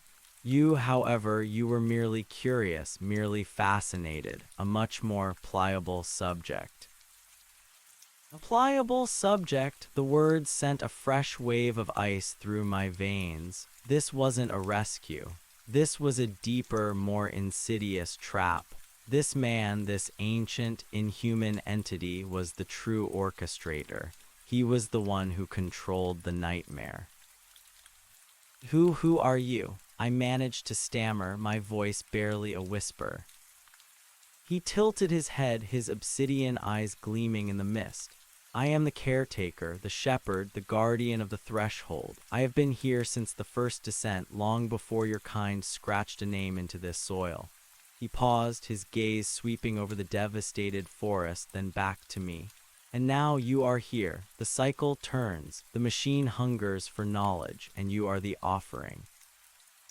He extended a hand, long, skeletal fingers pointing towards the glowing monolith.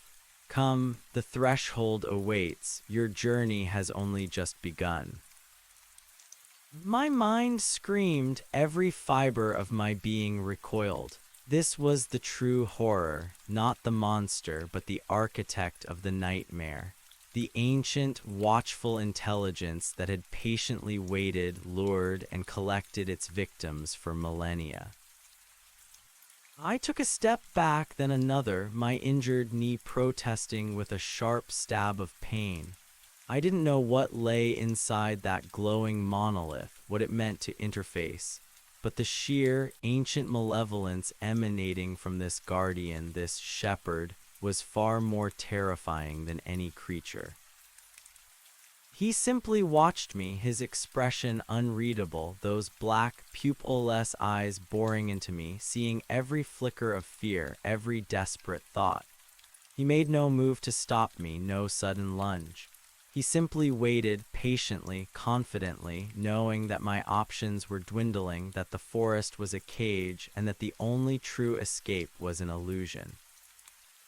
"Run, surveyor," he rasped, his voice a dry, chilling whisper that seemed to echo from the very trees around us. "Run, it is what you do best, and it amuses the hunter. But know this, all paths lead to the threshold, and the night is long." The mist, as if on cue, began to thicken again, swirling around him, obscuring his gaunt form, blurring the edges of his terrifying smile. The hum from the monolith pulsed louder, a low, resonant thrum that seemed to vibrate in the very air I breathed. The silence returned, not an absence of sound, but a heavy, deliberate hush that pressed in, amplifying the pounding of my own heart, the ragged sound of my own breath. I stood there, frozen, caught between the chilling invitation of the guardian and the terrifying expanse of the unknown, hunted forest. The weight of his words, the ancient truth of his existence, pressed down on me, threatening to crush what little sanity I had left. I was not just lost, I was trapped in a game beyond my comprehension, a game that had been played out countless times before, with countless victims. And I knew with a certainty that chilled me to the bone that the true nature of Willow Creek and the forces that ruled it was far more complex and far more terrifying than I could have ever imagined. The real hunt had only just begun. The guardian's words, a dry, chilling whisper, echoed in the swirling mist, wrapping around me like a cold shroud. "Run, surveyor, run. It is what you do best, and it amuses the hunter. But know this, all paths lead to the threshold, and the night is long." My heart hammered against my ribs, a frantic drum in the suffocating silence. This wasn't a forest anymore. It was a stage meticulously set, and I was the star of a cosmic tragedy. The true horror wasn't the clicking beast or the humming machine. It was the ancient intelligence behind it all, patient and malevolent, playing with its prey. I didn't wait for another word. Every fiber of my being screamed for escape. I spun on my injured knee, a fresh wave of pain searing through my leg, and plunged blindly into the mist-shrouded woods. My mind was a whirlwind of terror and impossible knowledge. The monolith, the crashed vessel, the avian horror, the silent device, and now this ancient, inhuman shepherd, it was all too much. My legs, despite their exhaustion and the throbbing protest from my knee, churned on. I ran, not knowing where I was going, only away from the guardian's chilling gaze and the glowing monolith. The mist was thick, swirling around me, obscuring everything beyond a few feet. Trees loomed suddenly, phantom shapes that I crashed into, branches whipping at my face. Each stumble sent a jolt of agony through my knee, but the adrenaline-fueled terror was a more potent painkiller. Behind me, the hum of the monolith pulsed like a distant, angry heartbeat. I imagined the silent device effortlessly trailing me and the massive creature, its beak clicking, its shadowed pits locked onto my scent. The Guardian's words replayed in my head, "It amuses the hunter." I was part of their sport, a plaything in a cosmic hunt. The silence that had previously been a blanket of dread now felt like a taunt, amplifying every sound I made, every ragged gasp for breath. My own footsteps, clumsy and loud, seemed to echo through the oppressive quiet. I could hear the blood rushing in my ears, the frantic drumming of my heart. I pushed past my limits, scrambling over fallen logs, forcing my way through thorny thickets. My clothes were torn, my skin abraded, but I didn't feel it.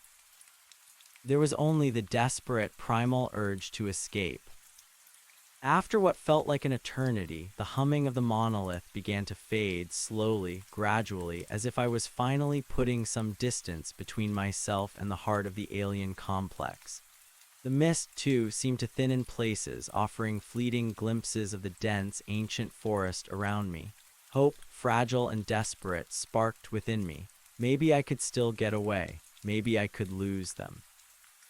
But the silence remained, the profound, unnatural quiet that felt like an active presence. The forest was holding its breath, waiting. I limped on, my strength failing, my throat raw from thirst. The knee was screaming now, a dull, constant ache that threatened to buckle my leg with every step. I knew I couldn't keep this pace for long. I needed shelter. I needed a moment to think, to regain some semblance of control over my fractured mind. Through a break in the trees, I saw it, a faint, indistinct outline against the deepening gloom of the forest. Not the geometric terror of the monolith, but something simpler, more familiar. A structure, a cabin. My heart leaped. A human dwelling. It could be abandoned, collapsed, a death trap, but it was still human. It represented a possibility of reprieve, a fragile link to the world I desperately wanted to return to. I pushed myself harder, forcing my weary body towards the shape. As I drew closer, the details resolved themselves. It was indeed a cabin, small and rustic, half swallowed by the encroaching forest. Its logs were weathered and moss-covered, its roof sagging in places, but it was standing. A wisp of smoke, faint but unmistakable, curled from its stone chimney. Smoke, fire, another human. A wave of profound relief, so potent it almost brought me to my knees, washed over me. I wasn't alone. Someone else was out here, and they had a fire. "Hello," I croaked, my voice hoarse, a desperate plea. "Is anyone there?" No answer, only the gentle rustle of leaves and the faint crackle of the fire. I approached cautiously, my rifle still clutched in my hand, its weight a familiar anchor. The cabin, nestled in a small clearing, looked utterly deserted. The door, a heavy plank of pine, stood ajar, revealing a sliver of warm, flickering light within. "Hello," I called again, louder this time. "My name's Robert. I'm a surveyor. I'm lost." Still no answer, just the steady crackle of the fire, a beacon of normalcy in this nightmare world. A prickle of unease started to crawl up my neck. Why no answer? Was it a trap? The Guardian's words flashed in my mind. All paths lead to the threshold. Was this just another elaborate twist in their cruel game? I edged towards the open door, my senses on high alert. The air here was blessedly free of the metallic sweet scent of the alien complex. The silence, though still present, felt less active, less overtly malevolent. It was just the deep quiet of a remote forest. I pushed the door open wider, rifle raised, peering into the dim interior. The single room was small, dominated by a stone fireplace in the center, where a cheerful fire burned, casting dancing shadows on the rough-hewn log walls. A simple wooden table and two stools stood nearby, along with a narrow cot covered with a threadbare blanket. It was a trapper's cabin or a hunter's, judging by the pelts hanging from hooks on the walls and the assortment of wilderness gear stacked in a corner.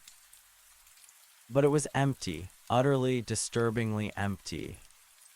My gaze swept the room, searching for any sign of its occupant. A half-eaten meal on the table, a recently stoked fire, yet no one was home. It was as if they had simply stepped out for a moment, but the profound silence outside suggested otherwise.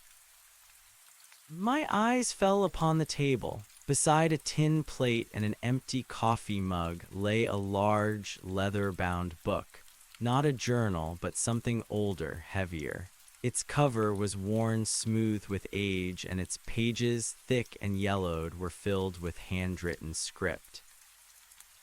A new surge of desperate curiosity, the same drive that had led me to Willow Creek, compelled me forward. I lowered my rifle, propping it against the doorframe, and approached the table. The book was open to a page filled with dense, elegant script. It was Old English, clearly not from my time, written with a fine, almost artistic hand. I hesitated, a chill running down my spine. The other surveyor's journal had led me to the edge of madness. What dark secrets could this ancient tome hold? But the fire's warmth, the promise of knowledge, pulled me in. I needed answers. I craved answers. I picked up the book. It was heavier than it looked, and its leather cover felt strangely supple, almost alive, beneath my fingers. The pages, brittle with age, crackled as I turned them. The script was difficult to decipher at first, but as I focused, the words began to resolve themselves. It was a personal account, a journal of sorts, but written with a formal, almost academic tone. The date at the top of the first entry I deciphered read, October 14th, 1878, over a century and a half old. The author, a certain Dr. Alastair Finch, described himself as a naturalist and explorer, drawn to the remote wilderness of Maine by rumors of unusual geological formations and unique flora.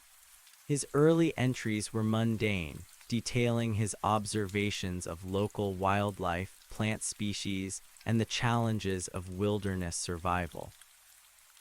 Then the tone shifted. November 2nd, 1878, my native guides grow increasingly restless. They speak of a cursed place deep within the northern woods, a silent forest where the animals fear to tread. They whisper of shadow men and stone that hungers. I dismiss it as mere superstition, the fanciful fears of a simple folk. Yet I confess the profound quiet of this region is unsettling. The air itself seems to absorb sound. I felt a cold prickle of recognition, the silent forest, the silence that had plagued me. November 10th, 1878, I have dismissed my guides. Their fear was becoming a hindrance to my exploration. They spoke of a great silence that stretched for miles, a place where the trees themselves seemed to watch. They begged me not to proceed, spoke of vanishing trappers and hunters. Foolish superstition, I maintain, but their terror was palpable. November 15th, 1878, my compass has ceased to function.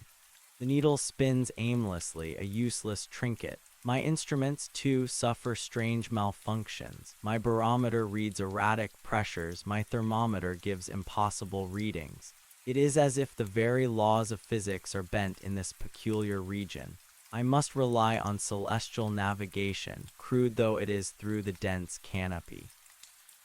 GPS dead, compass useless. Exactly my experience. This Dr. Finch was following the same path, encountering the same phenomena. November 20th, 1878. I have found it. Not the geological marvel I anticipated, but something far more extraordinary. A grade, ancient and overgrown, cutting through the wilderness. Not a logging road, not a path, a railway of an impossible gauge, and the rails themselves of a dark, unnatural metal. It hums faintly beneath my touch. My hands trembled as I read the narrow gauge track, the black humming metal. Finch had found it too.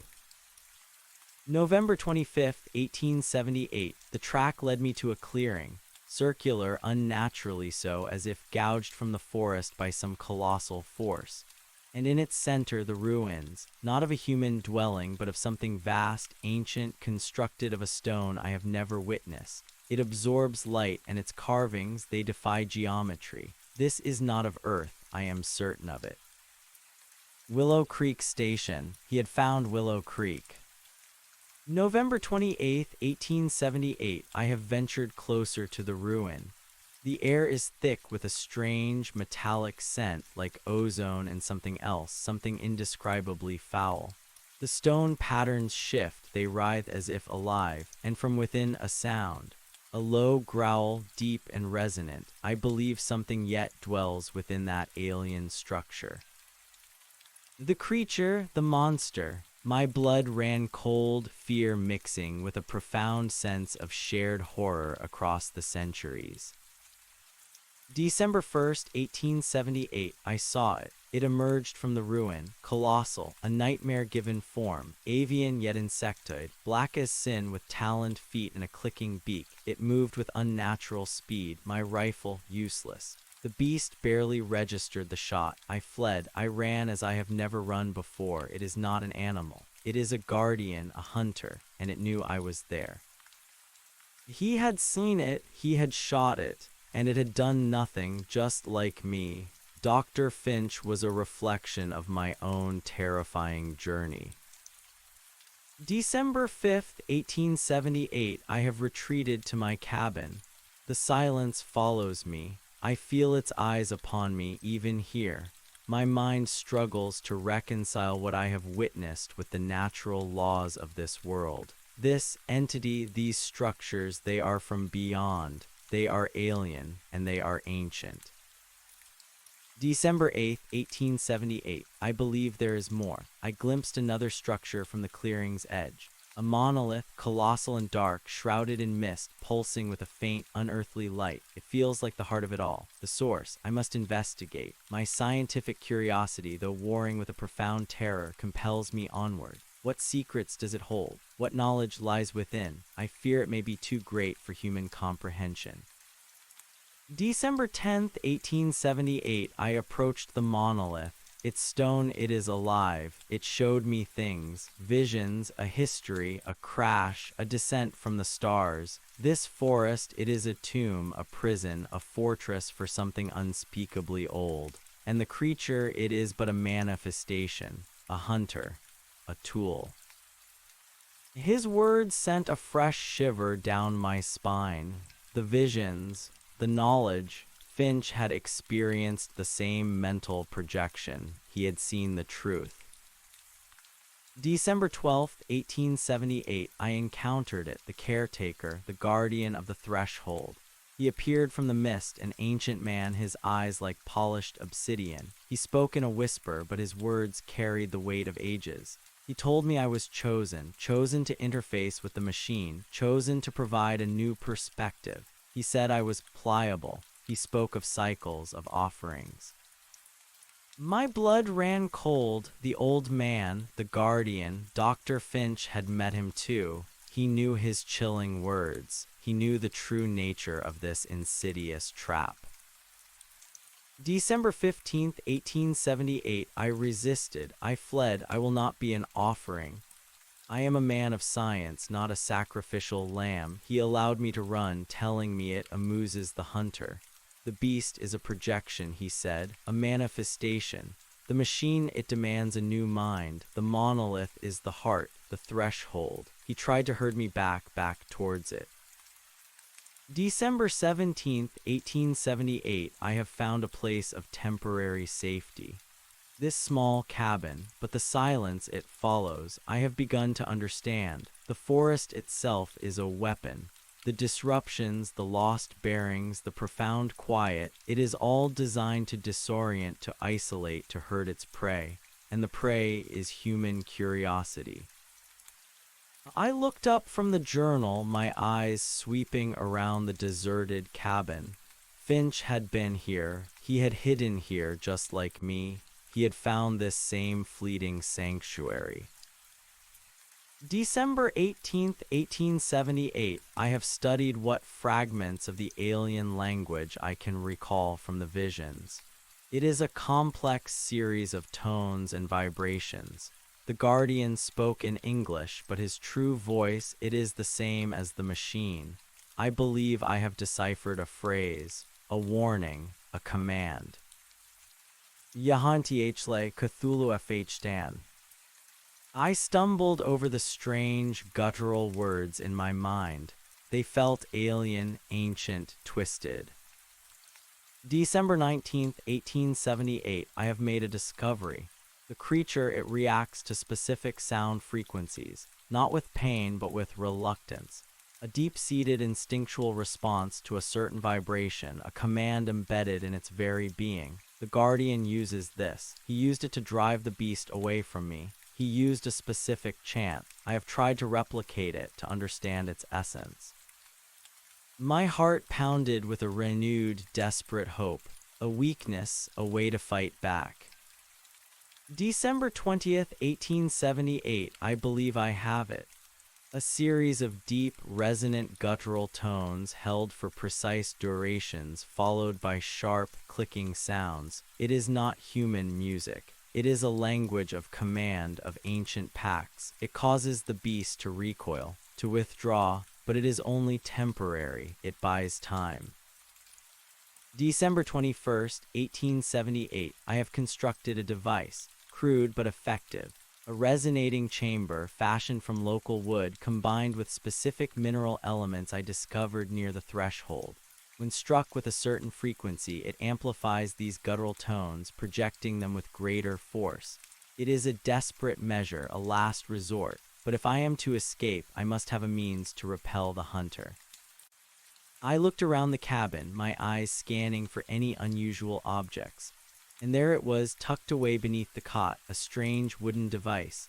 It was about the size of a small drum, made of dark, aged wood with intricate carvings on its surface. Embedded in the wood were several polished, black stones, identical to the one on the guardian's staff, but smaller. A short, thick striker made of bone or hard wood lay beside it.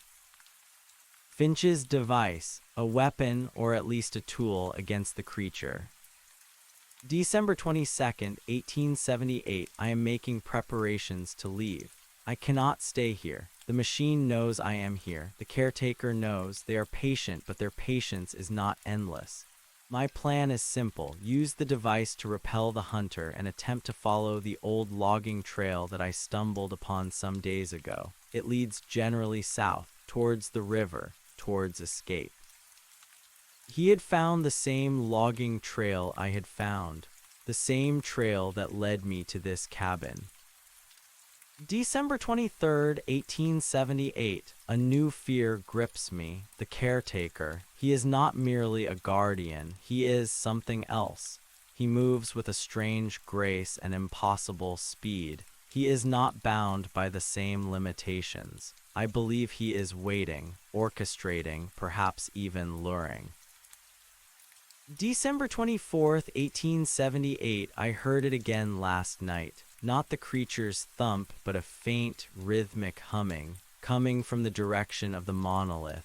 A new cycle, a new activation. I feel a pull, a morbid curiosity, but I will not succumb. I will escape. I must. The entry ended there. No more words from Dr. Alastair Finch. The pages that followed were blank.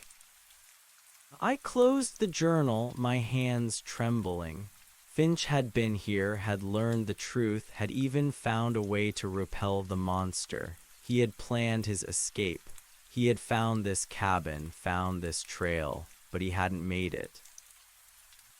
Then I remembered the journal I had found at the abandoned lean-to, the one belonging to the other surveyor, the one the guardian had at his feet.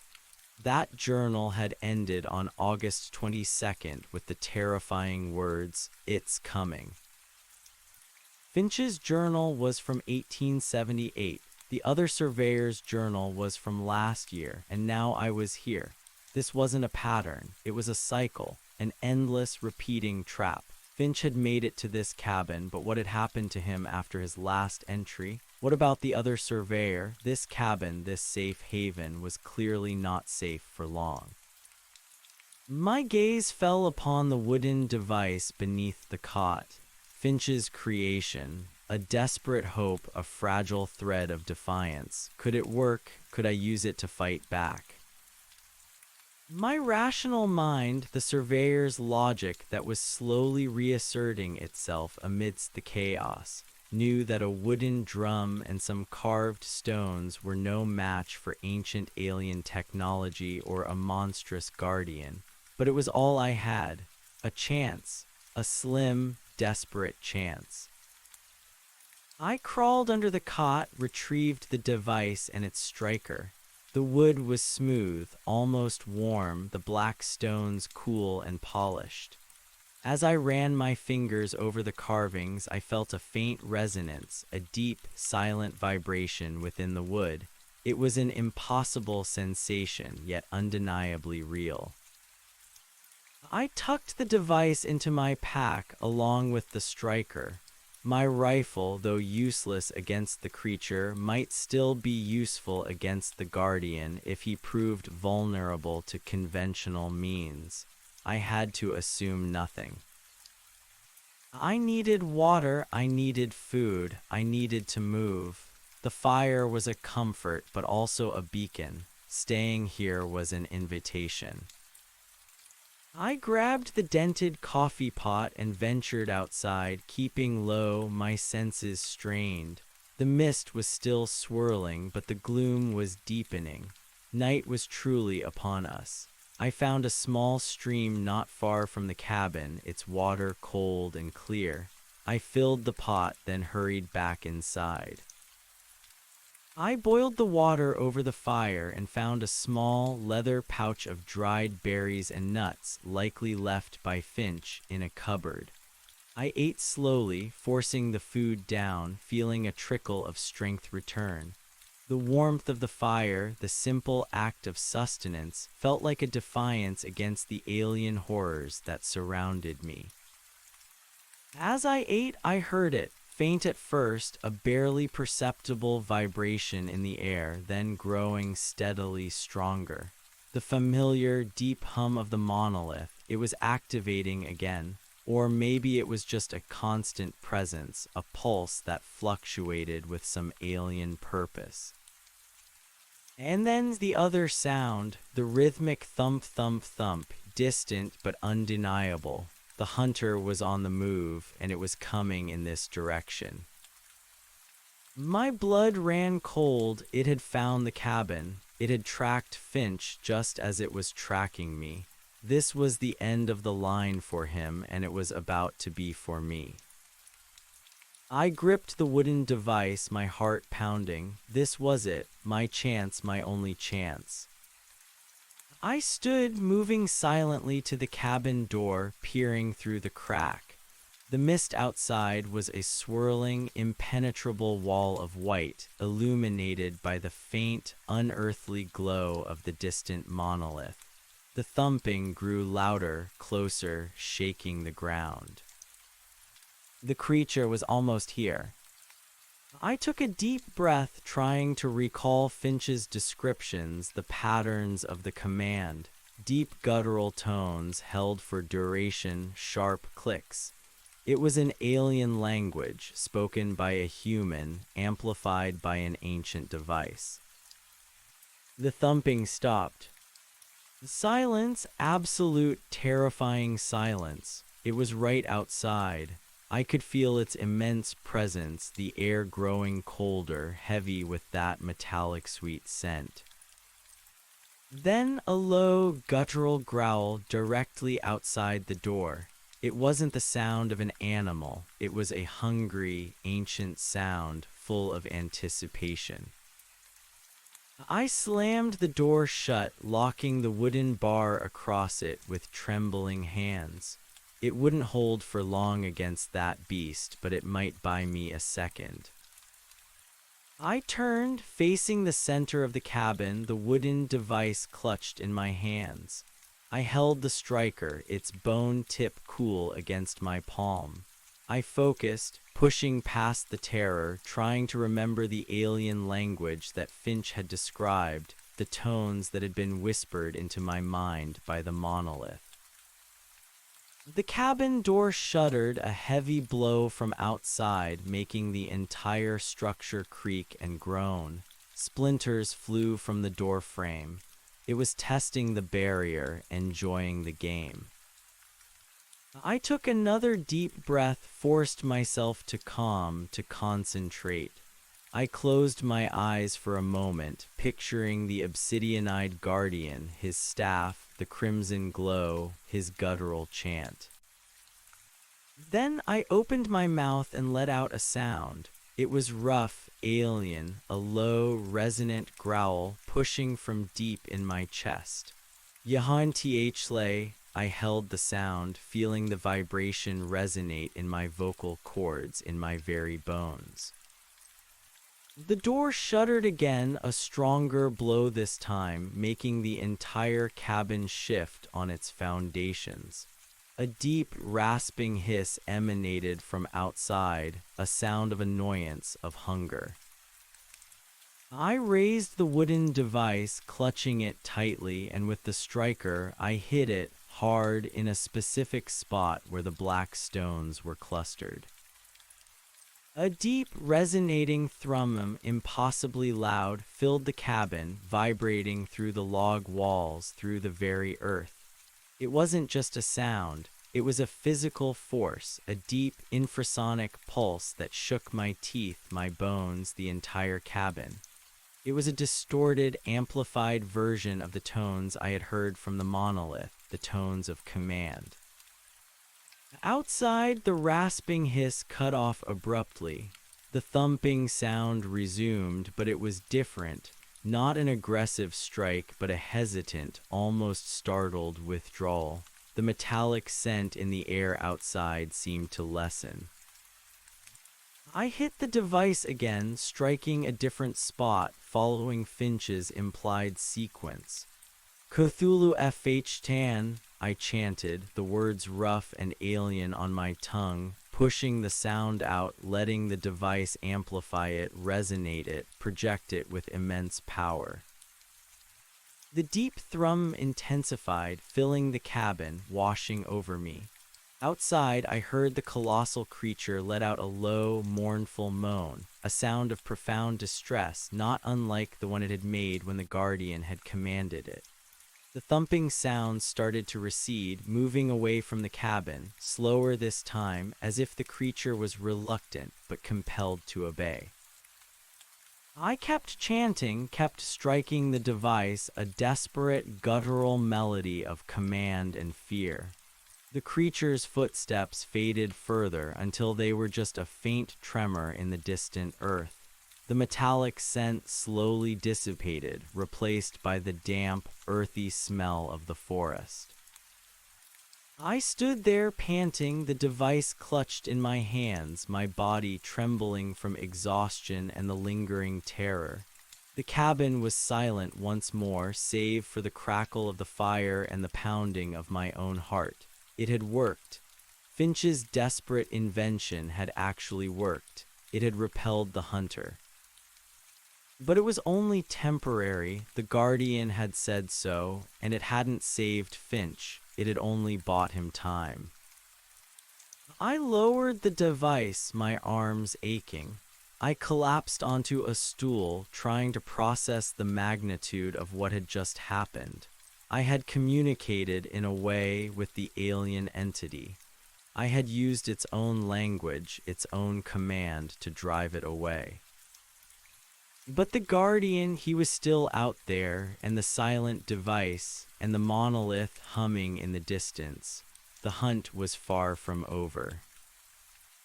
I looked at Finch's journal lying open on the table. He had laid out the path, the clues, the tools. He had paid the ultimate price, but he had left a map, a guide for those who followed. My mind, though exhausted, began to churn with a grim determination. I was not just running anymore. I was fighting back. I had a weapon, however crude, however temporary. I had knowledge, however horrifying. I knew I couldn't stay in the cabin. It was compromised. The creature would return or the guardian would come. I had to continue Finch's plan, follow the logging trail south towards the river, towards civilization. But this time I would be ready. I refilled my water bottle, gathered the remaining berries and nuts, and slung my pack over my shoulders. Finch's device was carefully wrapped in the tarp I'd taken from the other surveyor's camp, tucked securely into my pack. My rifle, still useless against the monster, was slung across my back. I opened the cabin door cautiously. The mist was still thick, but the night was now absolute, moonless and starless. The air was cold, damp. The silence pressed in, but this time I was armed with a defense. I stepped out of the cabin, closing the door softly behind me. The logging trail stretched before me, a barely discernible path into the swirling white. I could still hear the faint, distant hum of the monolith, a cold whisper on the edge of my perception. I began to walk one painful step after another, following the trail, heading south. My injured knee throbbed, but I ignored it. My mind was focused, alert, driven by a new, grim purpose. Hours passed. The mist clung to me, chilling me to the bone. The forest was a maze of shadows and indistinct shapes, but I kept moving, eyes strained, ears listening for any sound of pursuit. The profound silence was a constant companion, but I no longer felt utterly helpless within it. Then through the swirling mist I saw it, a light, not the unearthly blue-green glow of the monolith, but a flickering orange light, a fire, and this time it was unmistakably human. It was faint, distant, but real. Hope, stronger than it had been in days, flared within me. Another human camp, a beacon of salvation. I quickened my pace despite the pain in my knee. The light grew steadily brighter, resolving into the distinct shape of a campfire. As I drew closer, I could make out figures moving around it. Voices, faint and muffled by the mist, drifted towards me. Real voices, human voices. My eyes welled up with tears of relief. I was almost there, almost out. I stumbled out of the mist into a small clearing, my vision blurry. 3 figures sat around a crackling campfire, their backs to me, their voices low and conversational. They looked like hunters or trappers, clad in heavy coats, their gear scattered around them. "Hey," I croaked, my voice raw, breaking the silence of the woods. "Hello, I need help." The figures froze. Slowly, deliberately, they turned towards me. My relief, so potent moments before, turned to ice. They weren't human. Their faces, revealed by the flickering firelight, were unnaturally pale, almost translucent, stretched taut over sharp, angular features. Their eyes, deep-set and hollow, gleamed with an unholy light, reflecting the flames with a chilling intensity. Their limbs were too long, too slender, their movements fluid and unnatural. Their hands, as they slowly turned, revealed fingers that were too long, tipped with sharp, black talons. They were the shadow men from Finch's journal, or perhaps something else entirely, something subtly different yet undeniably alien. They didn't speak, they simply stared at me, their heads tilted slightly, their expressions unreadable, a silent appraisal. Then one of them, the largest, slowly rose to his feet. His height was impossible, easily 7 feet tall, his body impossibly lean. He moved with a grace that was chilling, his black eyes fixed on me. He raised a long, slender arm, his taloned finger pointing towards my pack, towards Finch's device. And from his lips a raspy whisper, tinged with that same archaic, alien cadence I had heard from the Guardian, emanated. The machine demands a new perspective, a new mind to interface. My blood ran cold, the same words, the same chilling invitation. This wasn't a rescue. This was another facet of the trap. The Guardian hadn't just spoken of the hunter. He had spoken of a cycle, and these were the collectors, the new path. I was not just lost in the woods. I was lost in a network of alien entities, each playing a role in a horrifying, ancient game. The fire, the comforting human light, was a lure, and I had stumbled, exhausted and desperate, directly into their snare. The silent figures began to slowly close in, their movements fluid and deliberate. Their eyes, reflecting the fire, were ancient, hungry. I knew with a chilling certainty that this was not the end of the chase. It was merely a different phase of the hunt, and my options once again had run out. The silent figures began to slowly close in, their movements fluid and deliberate, like predators stalking injured prey. Their eyes, reflecting the fire, were ancient, hungry, utterly devoid of human empathy. I stood frozen, my heart a frantic drum against my ribs, the cold night air suddenly feeling thick and suffocating. My injured knee throbbed, a constant reminder of my vulnerability. The largest figure, the one who had spoken, took another step, its taloned fingers flexing slowly.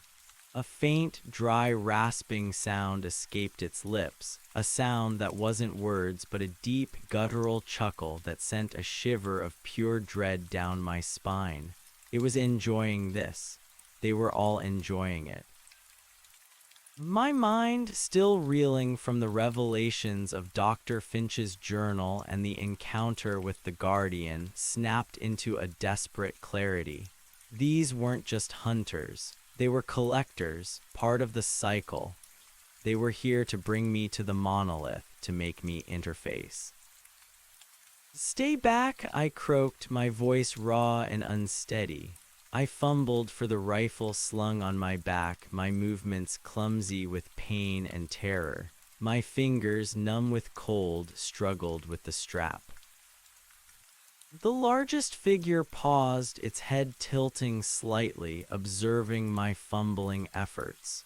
The other two fanned out, flanking it, their pale faces illuminated by the fire, their hollow eyes never leaving me.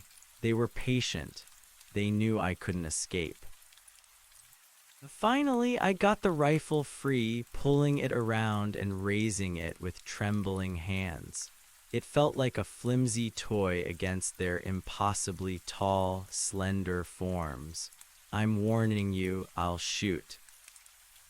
The large figure let out another dry, rasping chuckle, this one laced with clear amusement. It took another step, then another.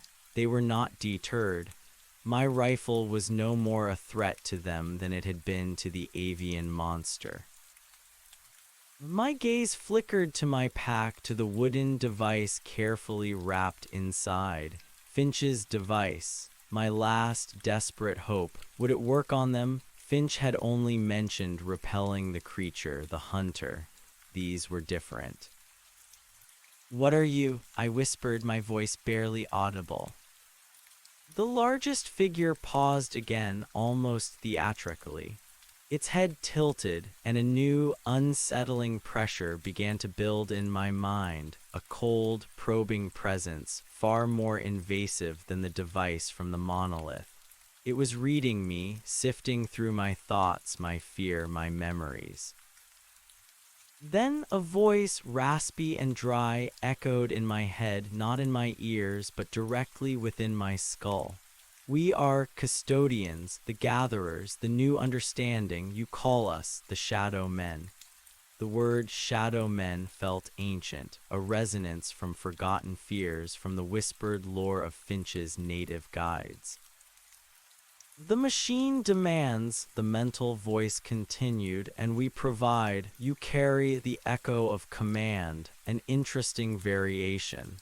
Its gaze fell on my pack, on the hidden device. It knew what I had. Fear gave way to a surge of pure, desperate defiance. If they knew, then I had to try. I wouldn't go willingly into their interface. With a sudden, desperate lunge, I dropped the rifle and yanked my pack from my shoulders. My injured knee screamed in protest, threatening to buckle, but I ignored it. My fingers tore at the fastenings, fumbling for the wooden device.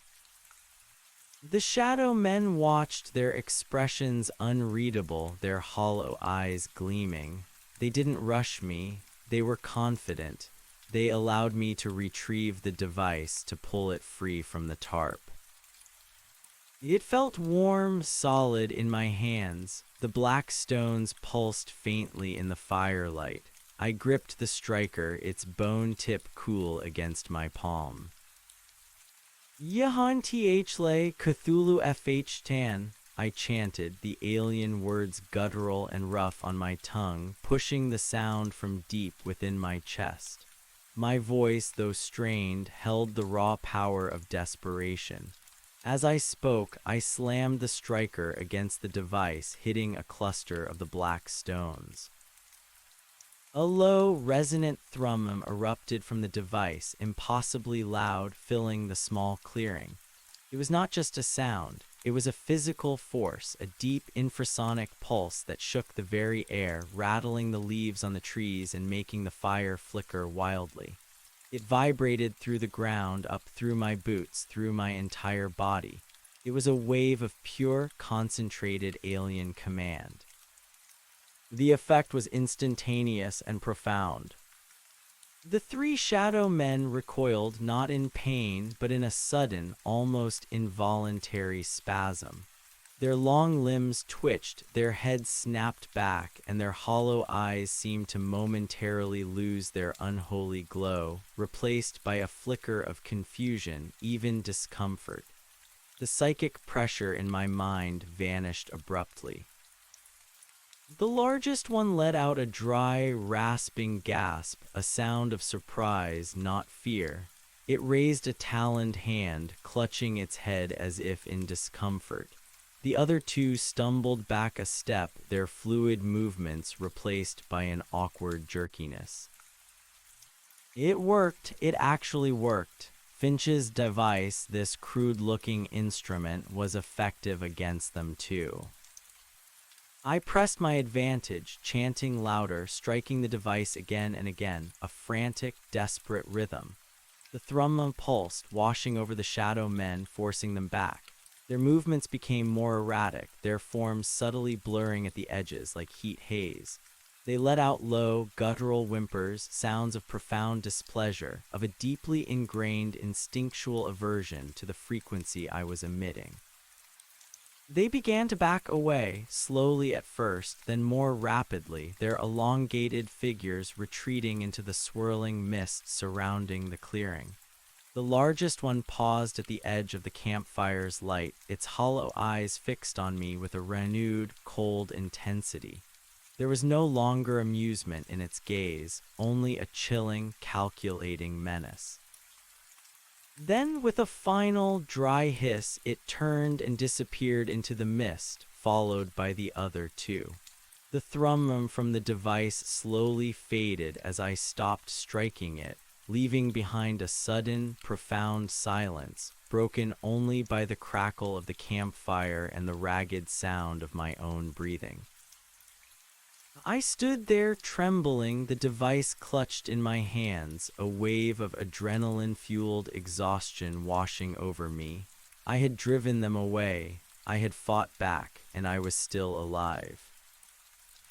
But I knew it was only a temporary reprieve. The shadow men had not fled in terror, they had simply recoiled, retreated, assessing this new, unexpected variable. The largest one's final gaze had been a promise of return, of renewed pursuit. My legs finally gave out and I collapsed onto the cold ground beside the campfire, dropping the device. The warmth of the flames was a welcome comfort, but it did little to dispel the profound chill that had settled deep in my bones. I looked at my discarded rifle lying uselessly a few feet away. It had been useless against them. Finch's device, this strange wooden drum, was the only thing that had worked. A testament to the power of ancient knowledge of deciphered alien commands. I scrambled forward, grabbing the device and its striker, securing them in my pack. I wouldn't be separated from them again. My rifle, for all its futility, was still a familiar weight, a last vestige of the world I knew, so I slung it back over my shoulder. My knee was screaming, a dull, throbbing ache that made every movement excruciating. I knew I couldn't travel far in this condition, but I also knew I couldn't stay. This camp was compromised. It was a lure. The shadow men would be back, perhaps with new tactics, with a different approach. My mind raced, trying to formulate a plan. I needed to move, but where? The logging trail was heading generally south, but I had already encountered 2 traps along it. The Guardian had said all paths lead to the threshold. Was he referring to the monolith or something more abstract, a destiny I couldn't escape? The fire crackled, its light dancing on the surrounding trees, creating shifting shadows that played tricks on my exhausted eyes. I imagined the shadow men lurking just beyond the perimeter of the light, their hollow eyes watching, waiting. I had to find a true hiding place, something they wouldn't expect, something off the beaten path, away from any semblance of human trail or landmark. I forced myself to my feet, gritting my teeth against the pain. I needed to gather what supplies I could from the shadow men's camp. They wouldn't need them. Their gear was surprisingly sparse but practical. A small canvas bag of dried meat and hardtack, a canteen full of fresh water, and a thick wool blanket. These were invaluable. I took them all, stuffing them into my pack. I found a small flint knife too, its blade sharp and heavy, and tucked it into my belt. Every little bit helped. As I rummaged through their things, I noticed something else at the edge of the camp, partially obscured by a pile of logs. It was a map, not a modern topographical map, but an old, hand-drawn chart, brittle and yellowed with age, drawn on what looked like cured animal hide. My surveyor's instincts, despite the terror, kicked in. I knelt, carefully unfolding the map. It depicted the general area crudely but with surprising detail. Old logging trails, forgotten streams, and dense forest sections were marked, but what caught my eye were the symbols. Strange, angular glyphs, identical to the carvings on the monolith and Willow Creek Station, were scattered across the map. And at its center, a large, intricate symbol, surrounded by smaller, radiating lines, marked the location of the monolith. And leading away from it, a faint, almost invisible dotted line, ending at a small, triangular symbol. My cabin. But then another dotted line extending from my cabin leading southwest towards a larger jagged symbol that looked like a stylized claw.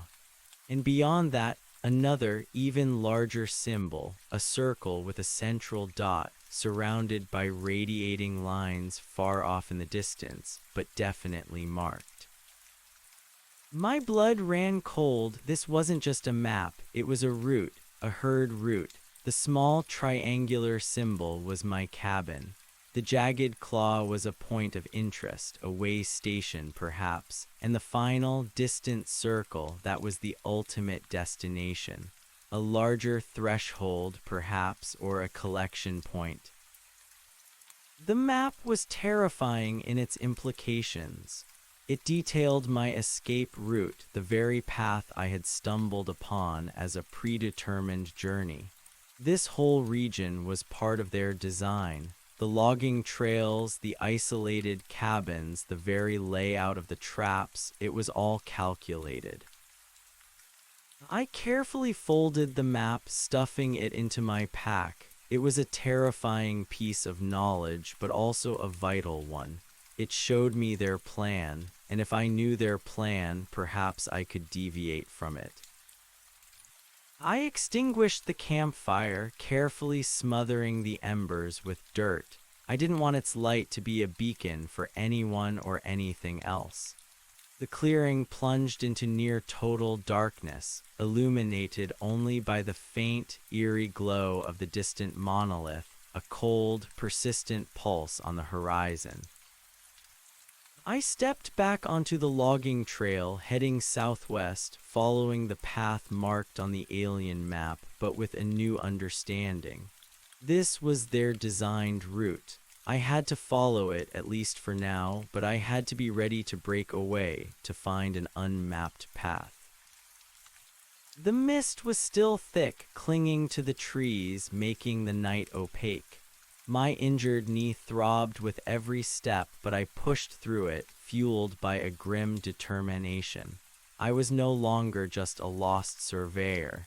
I was a survivor, armed with a strange device and a map to my own doom. Hours blurred into a painful, exhausting march. The forest felt more oppressive, more watchful, now that I knew its true nature. Every rustle of leaves, every creak of branches sent a jolt of panic through me. I imagined the shadow men, silent and swift, gliding through the mist just beyond my sight, always keeping pace, always hurting me. As dawn approached, painting the sky in spectral grays, the mist began to thin, revealing the dense, ancient forest around me. The trees here were even older, their trunks massive, their branches intertwined, creating a perpetual twilight on the forest floor. The ground was littered with ancient, moss-covered boulders, hinting at deeper geological secrets. My stomach growled, but I forced down a few pieces of the dried meat from the shadow men's camp. It was tough and tasteless, but it gave me a little strength. I drank deeply from the canteen. My body was screaming for rest, for sleep, but I couldn't afford it, not yet. I continued along the logging trail, which here was even more overgrown, barely discernible beneath a thick carpet of pine needles and decaying leaves. The ancient map suggested this section led to the jagged claw symbol. I scanned the environment, trying to reconcile the crude drawings with the actual landscape. Then I saw it. The trail opened into a small, rocky ravine where the earth had been torn apart, revealing massive, jagged rock formations that jutted out like broken teeth. They were black, angular, and glinted with a strange, metallic sheen, even in the muted dawn light. The jagged claw, this was it. As I entered the ravine, the air grew colder, and that familiar metallic sweet scent, like ozone and burnt sugar, returned, faint but unmistakable. The silence here was absolute, even more profound than before, a heavy blanket that smothered all sound.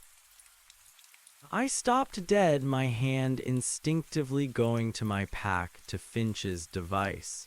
This place felt wrong. It radiated an ancient, malevolent energy, a cold, silent power that set my teeth on edge. The rock formations themselves were strange.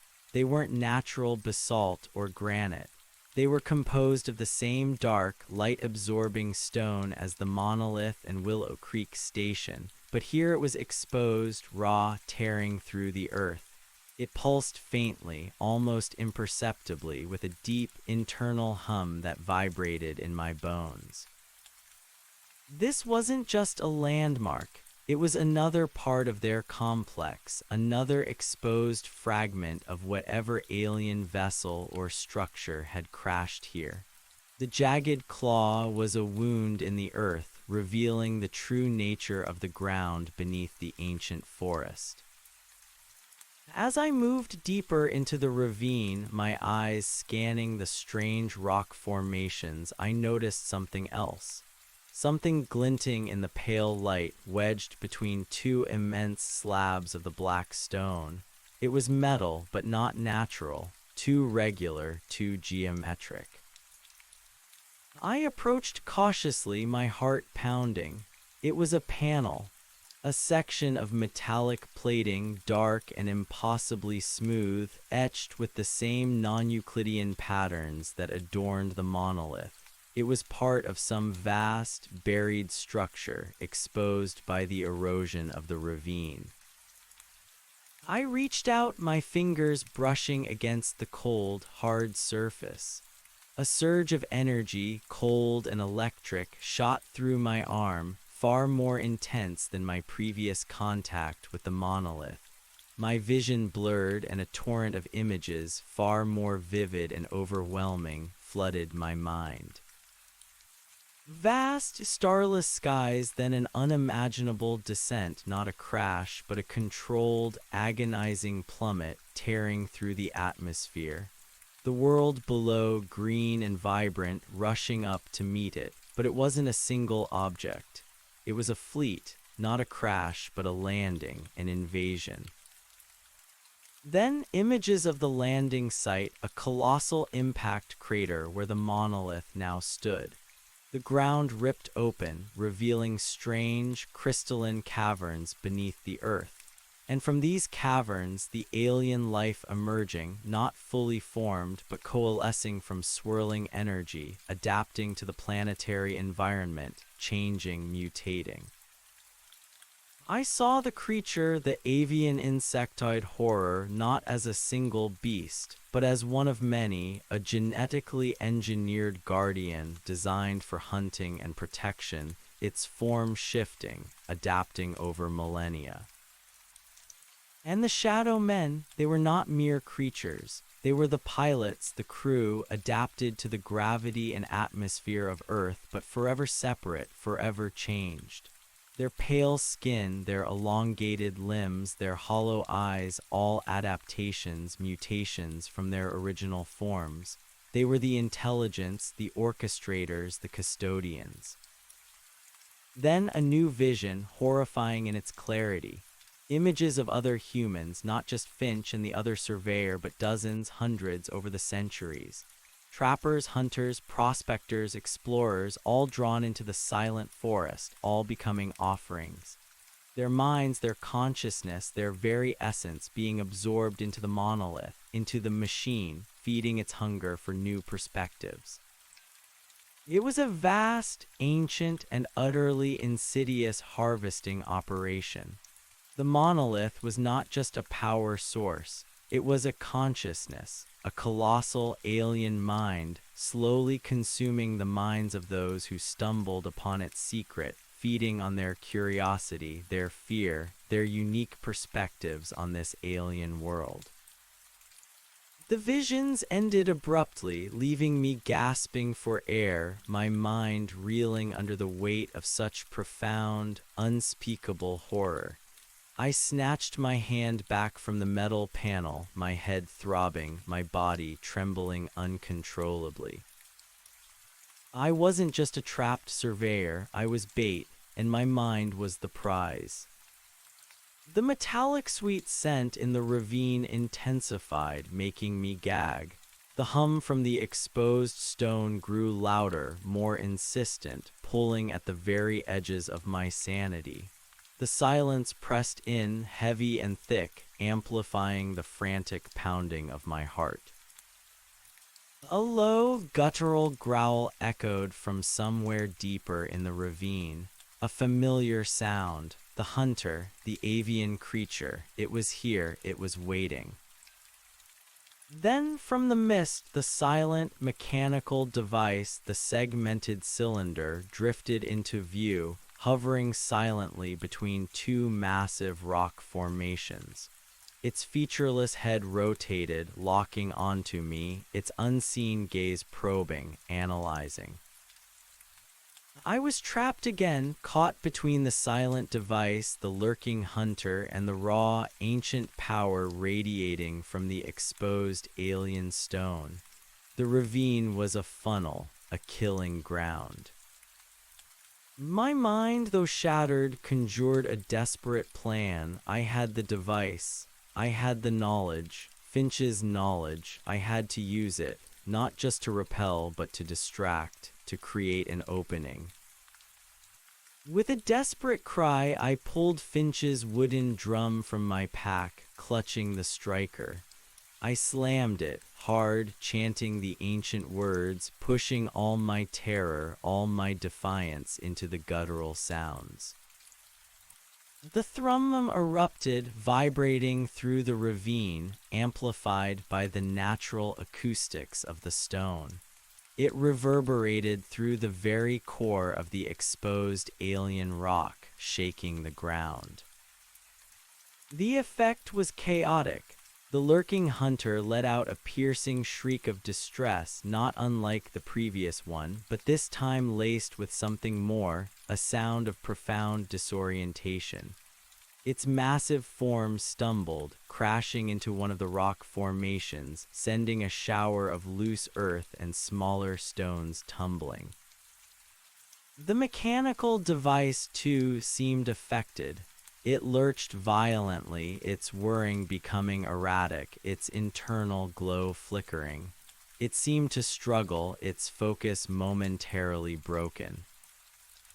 This was my chance. They were thrown off balance, not defeated but disoriented. Ignoring the searing pain in my knee, I bolted, not back along the trail, not deeper into the ravine. I scrambled up the side of the ravine, digging my hands and feet into the loose earth, clambering over jagged rocks, pulling myself upward with desperate strength. The metallic scent was overwhelming now, stinging my eyes, making my head swim.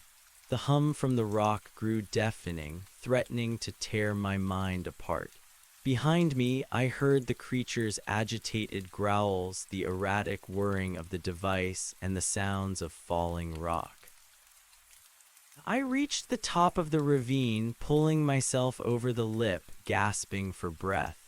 The forest floor stretched out before me, dense and unbroken. I didn't look back. I just ran, limping, stumbling, fueled by a primal need for escape. I ran until my lungs burned, until my legs felt like lead, until the thrumming in my bones faded to a distant tremor. I ran until the metallic scent was gone, replaced by the damp, earthy smell of the forest. I ran until the silence felt less active, less malevolent, more like the natural quiet of a deep woods. Finally, utterly spent, I collapsed against the base of a massive pine, my body shaking uncontrollably. My knee throbbed with excruciating pain, and I could feel the warm, sticky wetness of blood seeping through my torn pants. I was bleeding, badly. I tore a strip from my shirt and awkwardly wrapped it around my knee, trying to stem the flow. The pain was immense, but the terror of the ravine, of the exposed alien complex, was a more potent anguish. I lay there for a long time listening, my senses strained. No thumping, no whirring, no psychic pressure. Only the rustle of leaves in a faint breeze and the distant caw of a crow. Ordinary sounds, beautiful sounds. I was out, I had escaped, at least for now. But I was deep in the wilderness, injured, exhausted, and completely lost. I had deviated from the marked trail on the Shadow Men's map. I was truly off-grid, off-plan. This was uncharted territory, both for me and hopefully for them. The sun, now high in the sky, pierced through the canopy in dappled patterns. I had to keep moving. I had to find a river, a road, any sign of civilization. I was still being hunted, I knew, but I had bought myself some time. I dragged myself to my feet, gritting my teeth against the pain. I began to limp, slowly, painfully, pushing deeper into the unmarked forest, away from the ravine, away from Willow Creek. Every step was in agony, but I pressed on. Hours passed. The forest was dense, trackless, a bewildering maze of trees and undergrowth. My water was running low, my small store of food dwindling. The blood on my knee had dried to a dark, sticky crust, but the pain was constant, a fiery ache that threatened to overwhelm me. As the sun began its slow descent, painting the sky in fiery streaks of orange and purple, I knew I couldn't keep going in the dark. I needed to find a safe place, a place to rest, to gather my strength, and to try and plot a true escape. Through a break in the trees, I saw it. A clearing, not the circular, unnatural clearing of Willow Creek, but a small, natural meadow dotted with wildflowers nestled beside a gentle stream. It looked peaceful, almost idyllic, a stark contrast to the horrors I had witnessed. And in the center of the clearing, beside the stream, stood a small, sturdy tent. A modern, brightly colored hiking tent, complete with a small, neatly stacked fire pit nearby and a backpack leaning against a nearby tree. Another human, a hiker, someone innocent, unaware of the ancient alien evil that lurked in these woods. Hope, fragile and desperate, surged within me. This was it, a real chance, a way out. I stumbled out of the tree line, collapsing onto the soft grass, tears stinging my eyes. "Hello," I croaked, my voice raw, a desperate plea for salvation. "Is anyone there?" No answer. The tent was zipped shut, silent. The backpack stood untouched. The fire pit was cold, unused. A prickle of unease started to crawl up my neck. It was too perfect.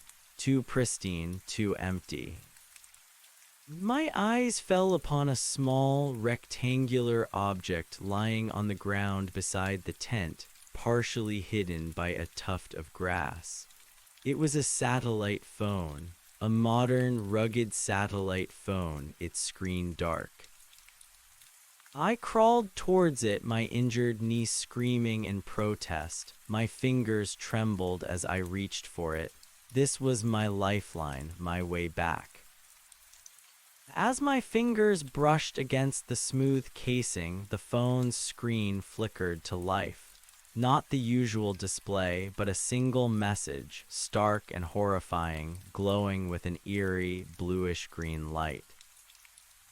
"Welcome, Surveyor. Your new perspective is accepted." My blood ran cold. The words, the light, the very message. It was the monolith. It was the machine. It had found me, even here. A new, deeper terror washed over me, far more profound than any I had felt before. This wasn't just a hunt in the woods. This was a psychic trap, a mental prison. They weren't tracking me physically. They were tracking my thoughts, my very consciousness, my perspective. And the phone, this symbol of human connection, of escape, was merely another facet of their elaborate, ancient lure. The tent, the pristine camp, the waiting phone, it was all a carefully constructed stage. For me. I looked up, my eyes wide with dawning horror, scanning the edges of the clearing. The forest around me was silent, utterly still. No rustle of leaves, no chirping birds, just the pervasive, active silence, deeper and more terrifying than ever before. And then I saw them. They emerged from the tree line silently, effortlessly on all sides of the clearing. Not the shadow men, not the avian creature, but dozens of figures, tall and gaunt, cloaked in dark, ragged clothes that seemed to blend with the deepening shadows. They were all identical to the guardian, the shepherd. Ancient men, their faces a roadmap of wrinkles and scars, their eyes like polished obsidian, completely devoid of pupils. They held long, slender staffs carved from dark wood, each topped with a polished black stone that pulsed with a faint, internal crimson light. A chilling, guttural chant, a chorus of archaic, alien sounds emanated from their lips, echoing through the profound silence of the clearing. They were the caretakers, the guardians, an entire host of them. And in the very center of their formation, slowly emerging from the deepest shadows, was the original guardian, the one with the rasping whisper and the terrifying smile. He raised his staff, the crimson light at its tip pulsing brighter, more powerfully than all the others. He opened his mouth, and his voice, a dry, chilling whisper, resonated through the clearing, not in my ears, but in my very soul. The cycle is complete, Surveyor, you are home. He gestured towards me with his staff, towards the glowing satellite phone in my trembling hand, and then towards the glowing monolith, visible now in the distance, its bluish-green light pulsing in rhythm with the guardian's chant. My blood turned to ice, my mind screamed. I wasn't going to be allowed to interface. I was going to be absorbed. My mind, my consciousness, my very identity would become another part of the colossal alien mind of the machine. My options had not just run out, they had never existed. The hunt was over, and I was the prize. The guardian's words, a dry, chilling whisper, resonated not just in the clearing, but deep within my skull, echoing in the very core of my being. The cycle is complete, Surveyor. You are home. His obsidian eyes, reflecting the distant, pulsing blue-green glow of the monolith, fixed on me with an ancient, terrifying finality. The surrounding caretakers, a silent, menacing ring, continued their guttural chant, their crimson-tipped staffs pulsing in eerie synchronicity. My body, already pushed past its limits, began to tremble uncontrollably. My injured knee flared with agony, but it was a distant echo compared to the overwhelming terror that seized my mind. My options had vanished, dissolved into the cold, alien reality of Willow Creek. This wasn't a hunt with a physical escape. It was a carefully orchestrated harvest, and I was the ripest crop. The satellite phone, still clutched in my trembling hand, pulsed with the monolith's insidious light. It felt impossibly heavy, a cruel joke. I wanted to scream, to lash out, to fight, but my limbs felt like lead, paralyzed by a despair so profound it threatened to swallow me whole. The original guardian took another slow step forward, his gaunt face utterly devoid of emotion, yet radiating an ancient, cold satisfaction. He extended his staff, pointing its crimson glowing tip not at my body, but at my head, at my very mind. "It is time, Surveyor," he rasped, his voice a dry rustle of dead leaves. "The machine awaits its nourishment." As he spoke, the chanting of the other caretakers intensified, the guttural sounds weaving together into a dizzying, hypnotic chorus that pressed in on my sanity. The crimson light from their staffs flared, merging into a swirling, pulsating aura around the clearing. The air grew heavy, thick with a palpable energy that made my skin tingle and my hair stand on end. A new sensation began to permeate my mind, not the subtle pressure of the earlier psychic probes, but a direct, overpowering invasion. It was as if 1,000 cold, calculating tendrils were reaching into my thoughts, sifting through my memories, tearing at the very fabric of my consciousness. Images, fragmented and chaotic, flashed through my mind. Sarah's face, my childhood home, the smell of pine in the Maine woods, the feel of a transit in my hands, all of them, one by one, being meticulously catalogued, analyzed, and then terrifyingly copied. I gasped, a strangled sound torn from my throat. It felt like my mind was being flayed open, its contents siphoned away. I could feel my sense of self, my identity being stretched, thinned, absorbed into something vast and alien. This was the interface. This was the new perspective they craved. They weren't just killing me, they were consuming me, assimilating my entire existence. I collapsed to my knees, dropping the satellite phone. It clattered against the ground, its screen still glowing with that horrific message. Welcome, Surveyor. Your new perspective is accepted. The pain in my knee was eclipsed by the excruciating agony in my mind. It was a searing, burning sensation, as if my thoughts were being incinerated, yet simultaneously frozen, preserved in an alien archive.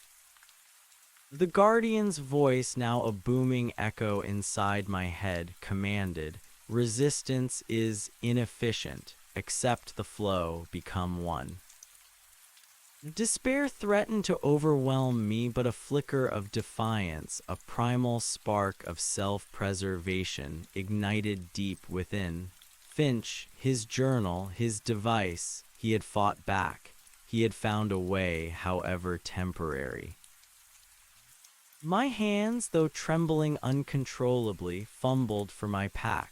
The caretakers, mesmerized by their chant and the ongoing absorption, did not stop me. Their obsidian eyes remained fixed, unblinking, on my struggling form, their faces impassive. They were watchers, not interrupters, confident in the inevitability of my assimilation. With a desperate surge of strength, I tore open my pack, my fingers blindly seeking the wooden device wrapped in the tarp. My mind was screaming, images of my life flashing past, each memory being peeled away, assimilated. I knew I had only moments left before my consciousness was fully subsumed, before I ceased to exist as Robert, the Surveyor. My fingers closed around the smooth, warm wood of Finch's device. I yanked it free, clutching the striker in my other hand. The black stones embedded in the wood pulsed faintly, as if sensing the urgency of the moment. The Guardian watched, his ancient smile widening slightly, his eyes holding a glimmer of renewed interest. An intriguing echo, a resonance of the ancient pacts, foolish yet fascinating. I ignored his mental voice, pushing through the searing agony in my mind. Finch's words, his chant, resonated in my memory. Deep guttural tones held for duration, sharp clicks. This wasn't just a sound, it was a command, a disruptor, a wrench thrown into the gears of their ancient machine. With a primal scream that was half terror, half defiance, I brought the striker down on the device, hitting a cluster of the black stones with all my remaining strength. A colossal THRRRUMMMPPPP ripped through the clearing, impossibly loud, far more powerful than it had been in the cabin. The sound was a physical wave, an infrasonic hammer blow that shook the very ground, making the ancient trees around the clearing tremble. It wasn't a human sound. It was an alien roar, a primal scream of disruption, amplified and distorted by Finch's ingenious invention. The effect was instantaneous and devastating. The chanting of the caretakers ceased abruptly, cut off mid-phrase. Their crimson glowing staffs flickered, dimmed, and then went dark one by one. Their bodies, rigid with command, lurched violently. The psychic tendrils tearing at my mind recoiled instantly, as if struck by an unseen force, leaving behind a profound, dizzying emptiness. The searing pain in my head subsided, replaced by a dull, throbbing ache, but the immediate invasion was over. The original guardian, who had been advancing, froze. His obsidian eyes, moments ago filled with cold triumph, now flickered with raw surprise, even a hint of something akin to fear. His ancient, gaunt face contorted in a silent grimace of discomfort. He raised a taloned hand to his head, just as the shadow men had, as if to ward off an unbearable noise. The other caretakers, dozens of them, stumbled back, their movements no longer fluid but jerky and uncoordinated. Some staggered, clutching their heads, their translucent skin seeming to shimmer erratically in the faint light. They were vulnerable, disrupted. I didn't hesitate. I chanted the words, raw and guttural, pushing them from my throat with every ounce of remaining will. Yahan th lay, Cthulhu fh tan, and I slammed the striker against the device again and again, a desperate, rapid-fire rhythm of alien command. The THRRRUMMMPPPP pulsed, echoing through the clearing, battering the surrounding caretakers. The air itself seemed to ripple with the force of the sound. They cried out, not in human voices, but in dry, rasping whimpers, sounds of profound aversion and distress. Their forms began to blur and warp at the edges, their dark clothes seeming to fray into smoke. The Guardian, however, was different. Though clearly affected, reeling from the onslaught of the alien command, he did not waver as completely as the others. He snarled, a low, guttural sound that was still imbued with ancient power. He raised his staff, which had gone dark, and a faint, desperate crimson glow began to reassert itself at its tip, struggling against the pervasive thrum. "Cease, anomaly," his mental voice screamed, raw with fury, though still distorted by the device's power. "This defiance is illogical. You cannot break the cycle." But I was not listening. I was fighting for my very soul. I chanted, I struck, the rhythm of Finch's device my only tether to reality, my only weapon against the ancient alien intelligence that sought to consume me. The other caretakers, unable to withstand the relentless barrage of the alien command, began to retreat. Their movements were haphazard, stumbling as if they were blind or broken. They melted back into the shadows of the tree line, disappearing into the swirling mist, leaving behind only the lingering metallic scent and the ghostly echo of their chants. Only the original Guardian remained, struggling against the sound, his face a mask of furious concentration. His crimson-tipped staff pulsed erratically, trying to counter the powerful vibrations I was emitting. He was trying to reassert control, to re-establish the psychic link that bound them. This was my chance. The others were gone. He was vulnerable. With a final, desperate roar, I hit the device one last time, channeling all my fear, all my hatred, all my desire to live into the blow. The THRRRUMMMMPPPP reached a crescendo, a shattering wave of sound and force. The Guardian screamed, a sound of pure, unadulterated rage and pain, but it was abruptly cut short. His staff, which had struggled to rekindle its crimson glow, exploded in a shower of black, smoking shards. His ancient gaunt form twisted, convulsed, and then with a sound like dry leaves scattering in a gale, he too disintegrated, fading into nothingness, leaving behind only a faint wisp of that metallic sweet odor. Silence, absolute, profound, and utterly terrifying silence. The clearing was empty. The caretakers, the guardian, were gone, vanished. The pervasive hum of the monolith, though still present, seemed distant now, a faint, retreating whisper on the edge of the horizon. I stood there panting, the wooden device clutched in my hands, my body trembling, my legs threatening to give out. My mind, though battered and raw, was my own. I was alive, I had fought back, and I had won for now. I collapsed onto the cold ground, dropping the device. It landed with a soft thump. The sheer exhaustion was overwhelming, pressing down on me like a physical weight. My knee throbbed with excruciating pain, and I could feel the blood seeping anew through the makeshift bandage. The fire, which had flickered wildly during the sonic assault, now burned steadily, a small, comforting beacon in the vast, empty clearing. The satellite phone lay where I had dropped it, its screen now dark, the blue-green message gone. I lay there for a long time, listening to the pounding of my own heart, to the ragged sound of my own breathing. The forest was silent, truly silent, no longer an active, malevolent presence, but merely the deep, vast quiet of the wilderness. I had survived. I had pushed back against an ancient, alien intelligence. I had shattered their cycle, at least for a moment. But what had I done? Had I truly defeated them, or merely disrupted their immediate plans? The Guardian's words echoed in my mind, "You cannot break the cycle." The thought brought a new, chilling clarity. They were ancient.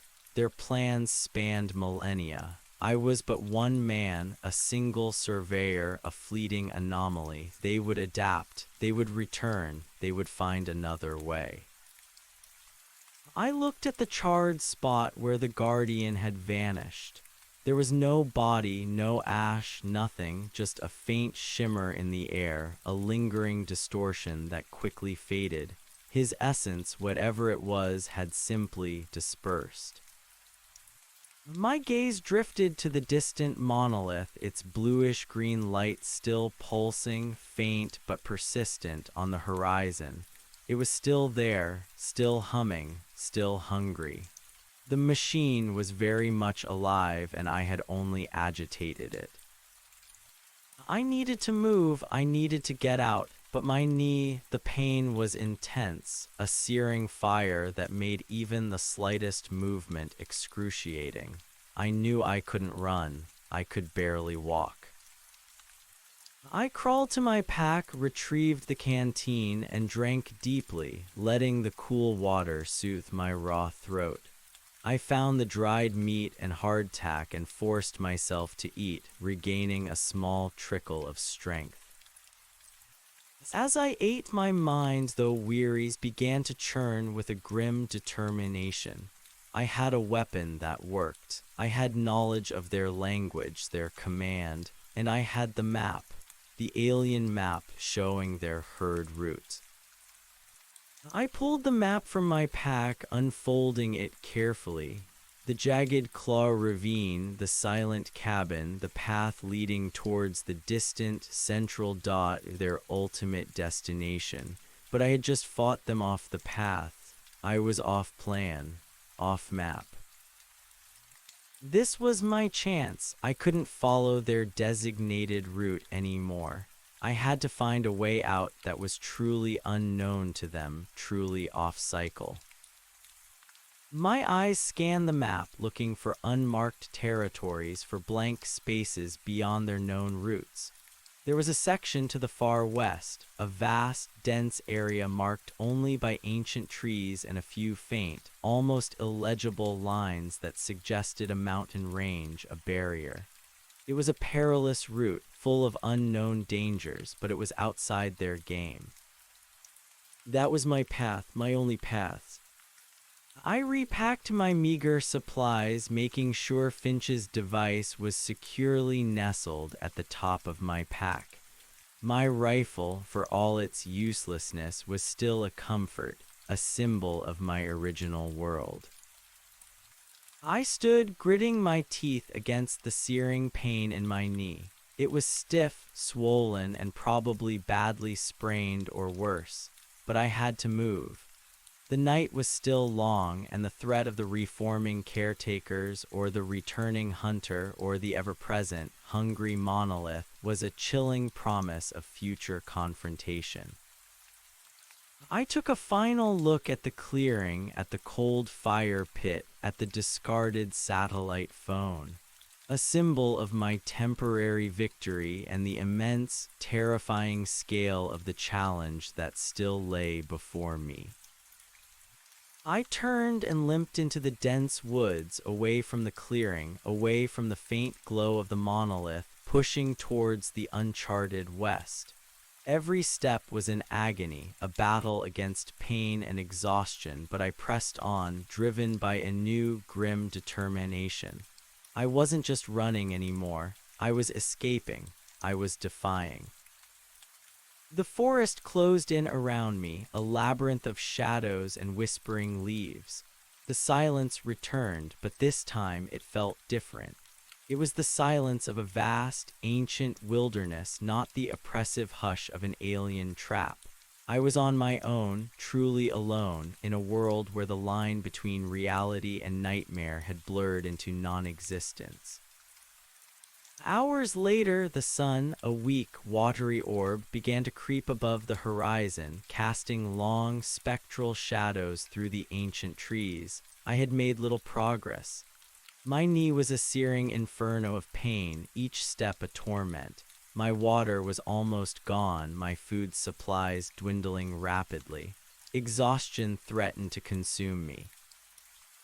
I stumbled through a thicket of overgrown hemlocks, emerging onto a narrow, barely discernible game trail.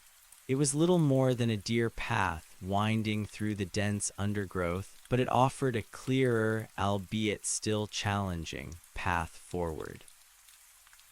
As I followed the game trail, my eyes scanned the forest floor, searching for any sign of fresh water, for edible berries, for anything that could sustain me. My mind, though weary, remained alert, constantly listening for any sign of pursuit, for the faintest thump thump thump or the chilling whisper of the guardian. Then through a break in the trees I saw it, a glint of metal, not the alien black stone, but something familiar, something human. My heart leaped, a road, a cabin. I pushed forward, forcing my aching body to move faster. The glint grew brighter, resolving into a distinct metallic sheen. As I drew closer, my hope soared. It was a vehicle, a truck, not mine, but unmistakably human. A battered, rust-eaten pickup parked awkwardly on what looked like an old, overgrown logging road almost swallowed by the forest. "Hello," I croaked, my voice raw. "Is anyone there?" No answer. The truck looked abandoned, its tires flat, its paint faded and peeling. But it was a truck, a potential lifeline. I limped towards it, my knee screaming in protest. As I got closer, I saw that the driver's side door was ajar, hanging open like a broken jaw. The interior was a mess, littered with fast food wrappers, empty coffee cups, and old maps. It looked like someone had left in a hurry. My eyes fell upon a small, rectangular object lying on the passenger seat. A map. A modern topographical map, similar to my own, but heavily marked with handwritten notes and circles. My heart began to pound with a new kind of dread. This wasn't just an abandoned truck. This was another story, another victim. I reached through the open door, my hands trembling, and grabbed the map. I unfolded it, my eyes scanning the familiar contours of the Maine wilderness, and there it was, a large, angry red circle encompassing the area I had just escaped from, and within that circle a series of smaller, overlapping circles marked with a date, August 2023, the same month the other surveyor had been lost. And written in frantic, scrawled handwriting, covering the entire section of the map where Willow Creek Station and the monolith would be, was a single, repeated word. Lost silence, THEY watch. My blood ran cold. This wasn't a road to freedom. It was another dead end. This truck belonged to someone else who had been caught in the cycle, someone who had stumbled upon the truth and fled only to be trapped here. The truck was a monument to their failure, a chilling warning. As I stood there clutching the map, my mind reeling, a low, guttural growl echoed from somewhere deeper in the woods, a familiar sound. A sickening, wet click followed. My blood turned to ice. It was the hunter, the avian creature. It had tracked me. Even here, off their mapped route, it had found me. I spun around, my eyes wide with terror, searching the dense tree line. The sound came again, closer this time, accompanied by the distinct snap of a breaking branch. It was closing in. I was trapped again, caught between the abandoned truck, a symbol of broken hope, and the relentless, monstrous hunter. My niece screamed in protest, making any thought of running a futile delusion.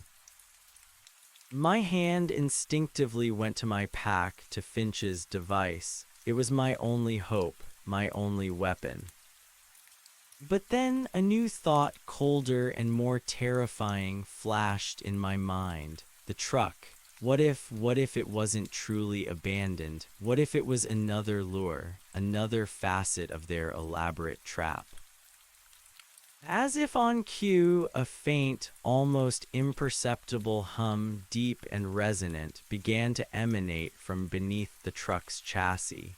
Not the distant hum of the monolith, but something closer, more localized. Something emanating directly from the vehicle itself.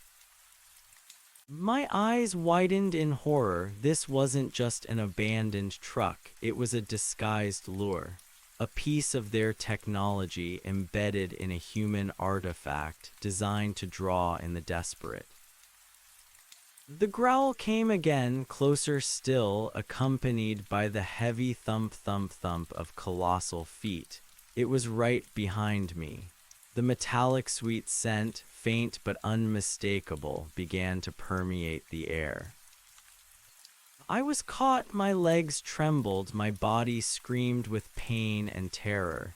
There was nowhere left to run, no more paths to deviate from. The forest had become a cage, the sky a lid, and the hunter was here. This was the end. The growl came again, a deep, resonant rumble that vibrated through the very ground, closer now, accompanied by the heavy thump-thump-thump of colossal feet.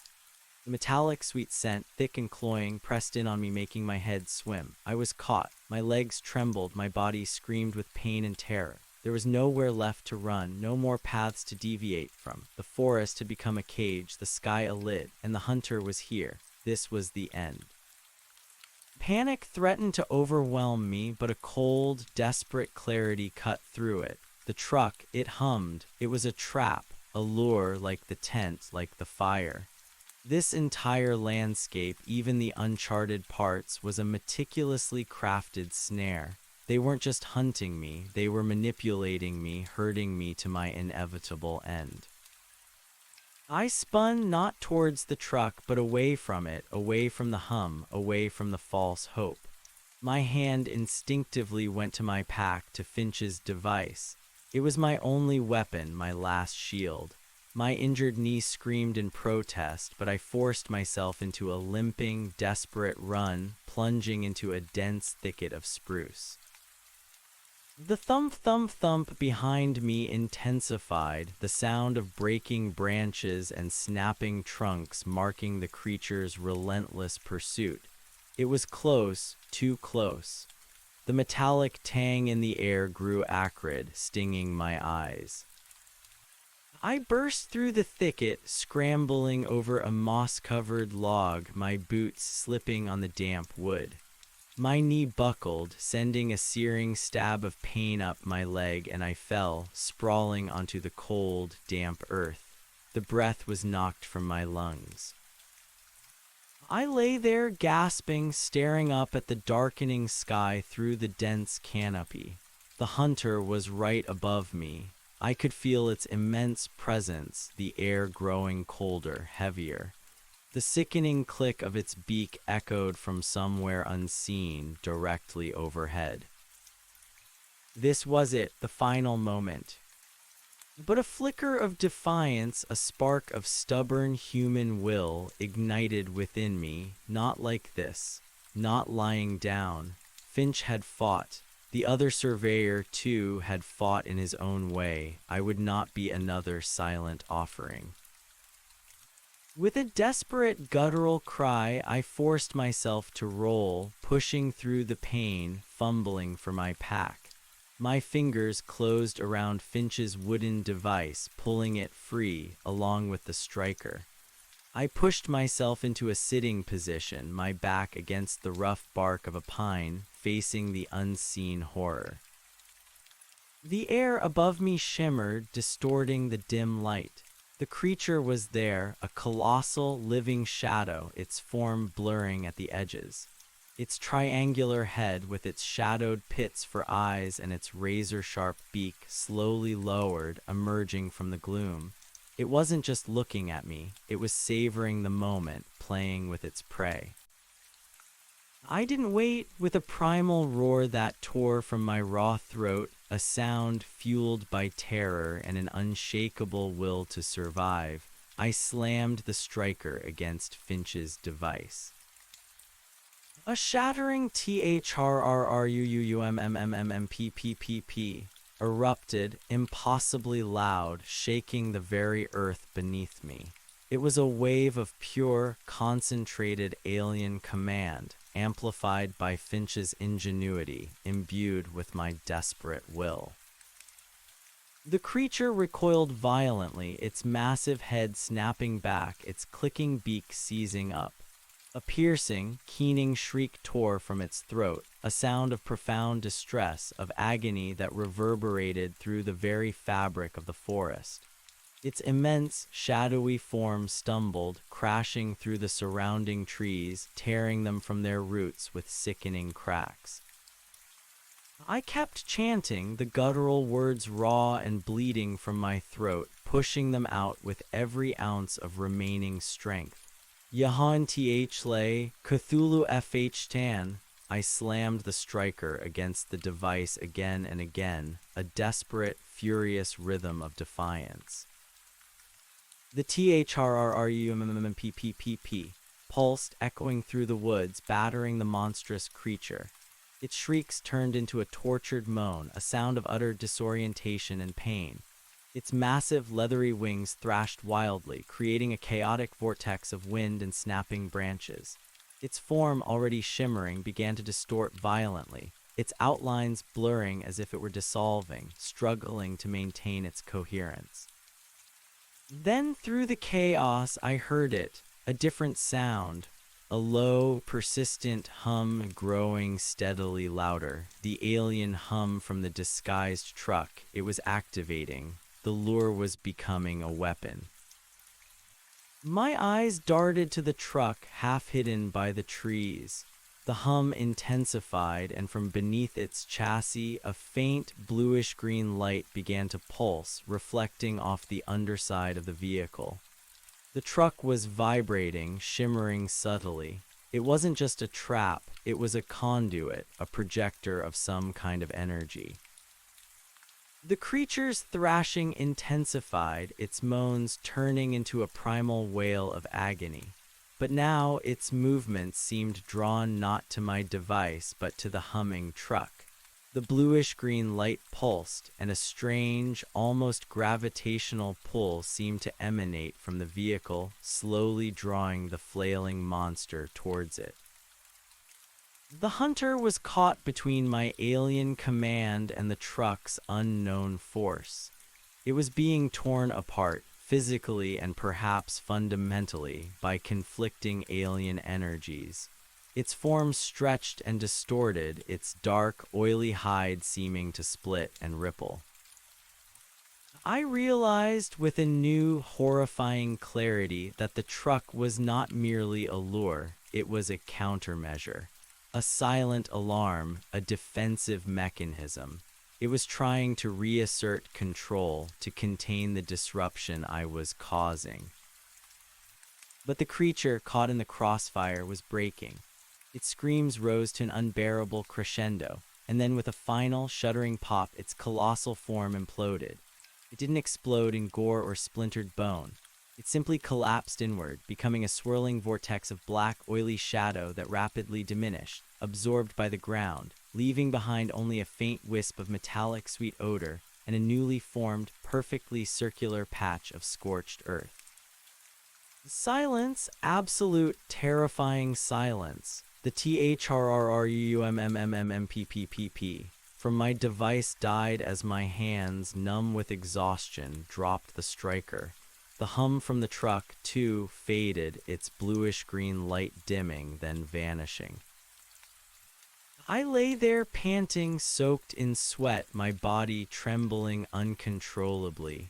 My knee throbbed, a searing inferno of pain, but I was alive, and the hunter was gone, utterly, irrevocably gone.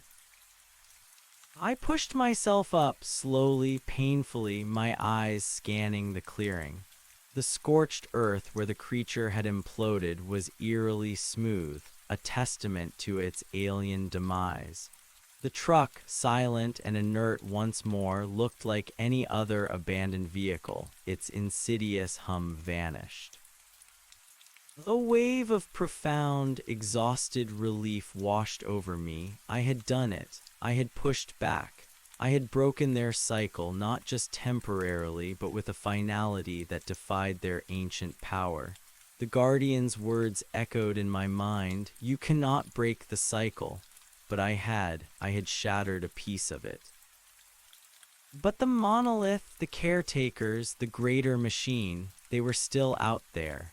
And I was still lost, injured, and utterly alone in a wilderness that had revealed its true, horrifying nature.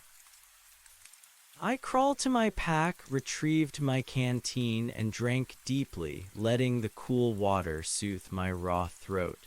I found the last of the dried meat and forced it down. The pain in my knee was immense, but the terror of the hunter's final moments had overridden all else.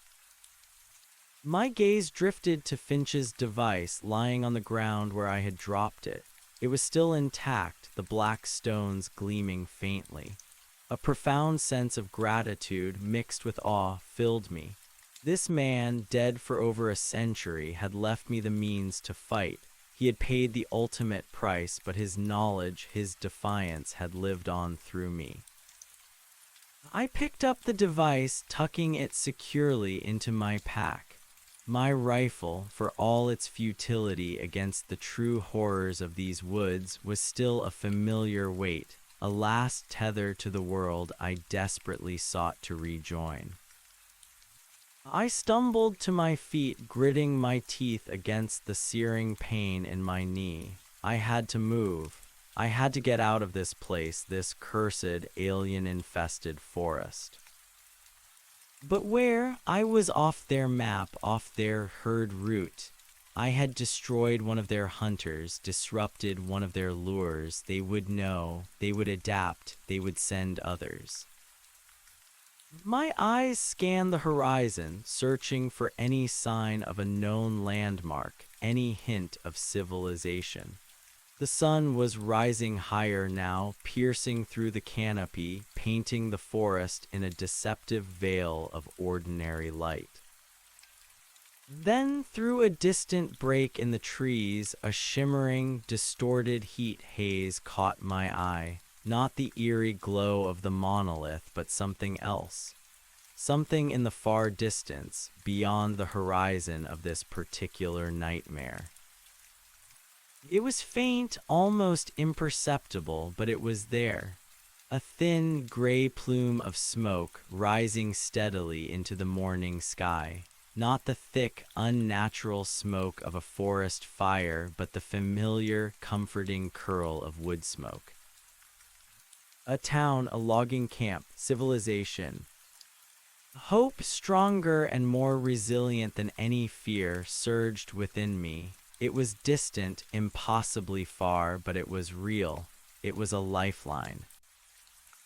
I turned and began to limp slowly, painfully, towards the smoke.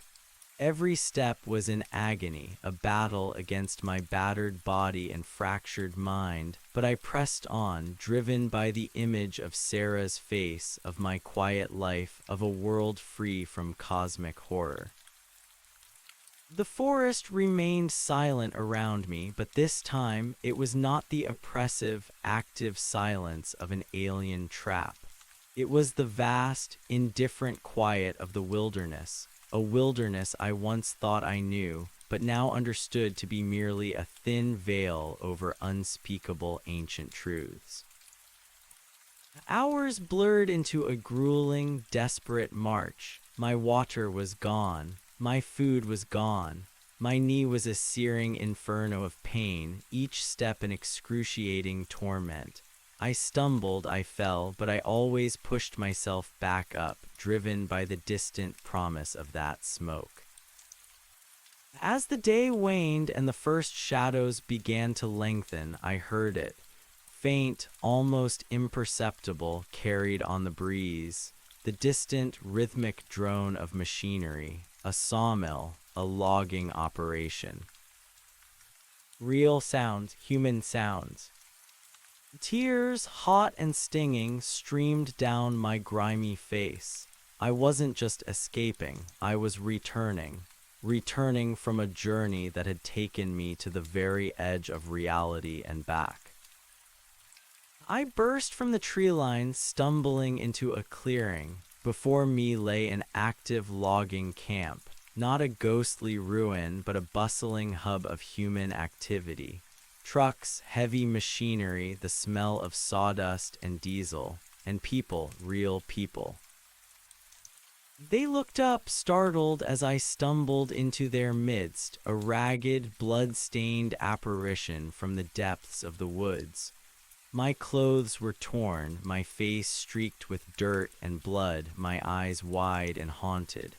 I looked like a madman. A burly logger, his face etched with concern, rushed towards me. "Hey, what happened to you, old-timer? You look like you've seen a ghost." I collapsed onto the ground, utterly spent, but a faint, triumphant smile touched my lips. A ghost? No, far worse, but I was here, I was out. "Willow Creek," I rasped, my voice hoarse, barely audible. "Willow Creek Station." The logger frowned, his brow furrowing in confusion. "Willow Creek? Never heard of it. Ain't no station round here by that name." I looked up at him, my eyes, though weary, holding a profound ancient knowledge. He wouldn't have. They had made sure of that. The cycle was broken for now, but the secrets of Willow Creek, the truth of the ancient complex, the hungry machine and its patient caretakers, remained hidden, waiting for the next curious mind to stumble upon its impossible path. I was safe for now, but the silence of the Maine woods I knew would never sound the same to me again. The ancient secrets whispered beneath the rustling leaves, the true nature of the wilderness had been revealed, and I, Robert the Surveyor, was no longer just a man who mapped timberland. I was a survivor, a witness, carrying a truth that would forever haunt my waking hours, a knowledge too vast, too terrifying for the ordinary world to comprehend. The white whale had been found, and it had branded me forever. The hunt was over, but the nightmares I knew had only just begun.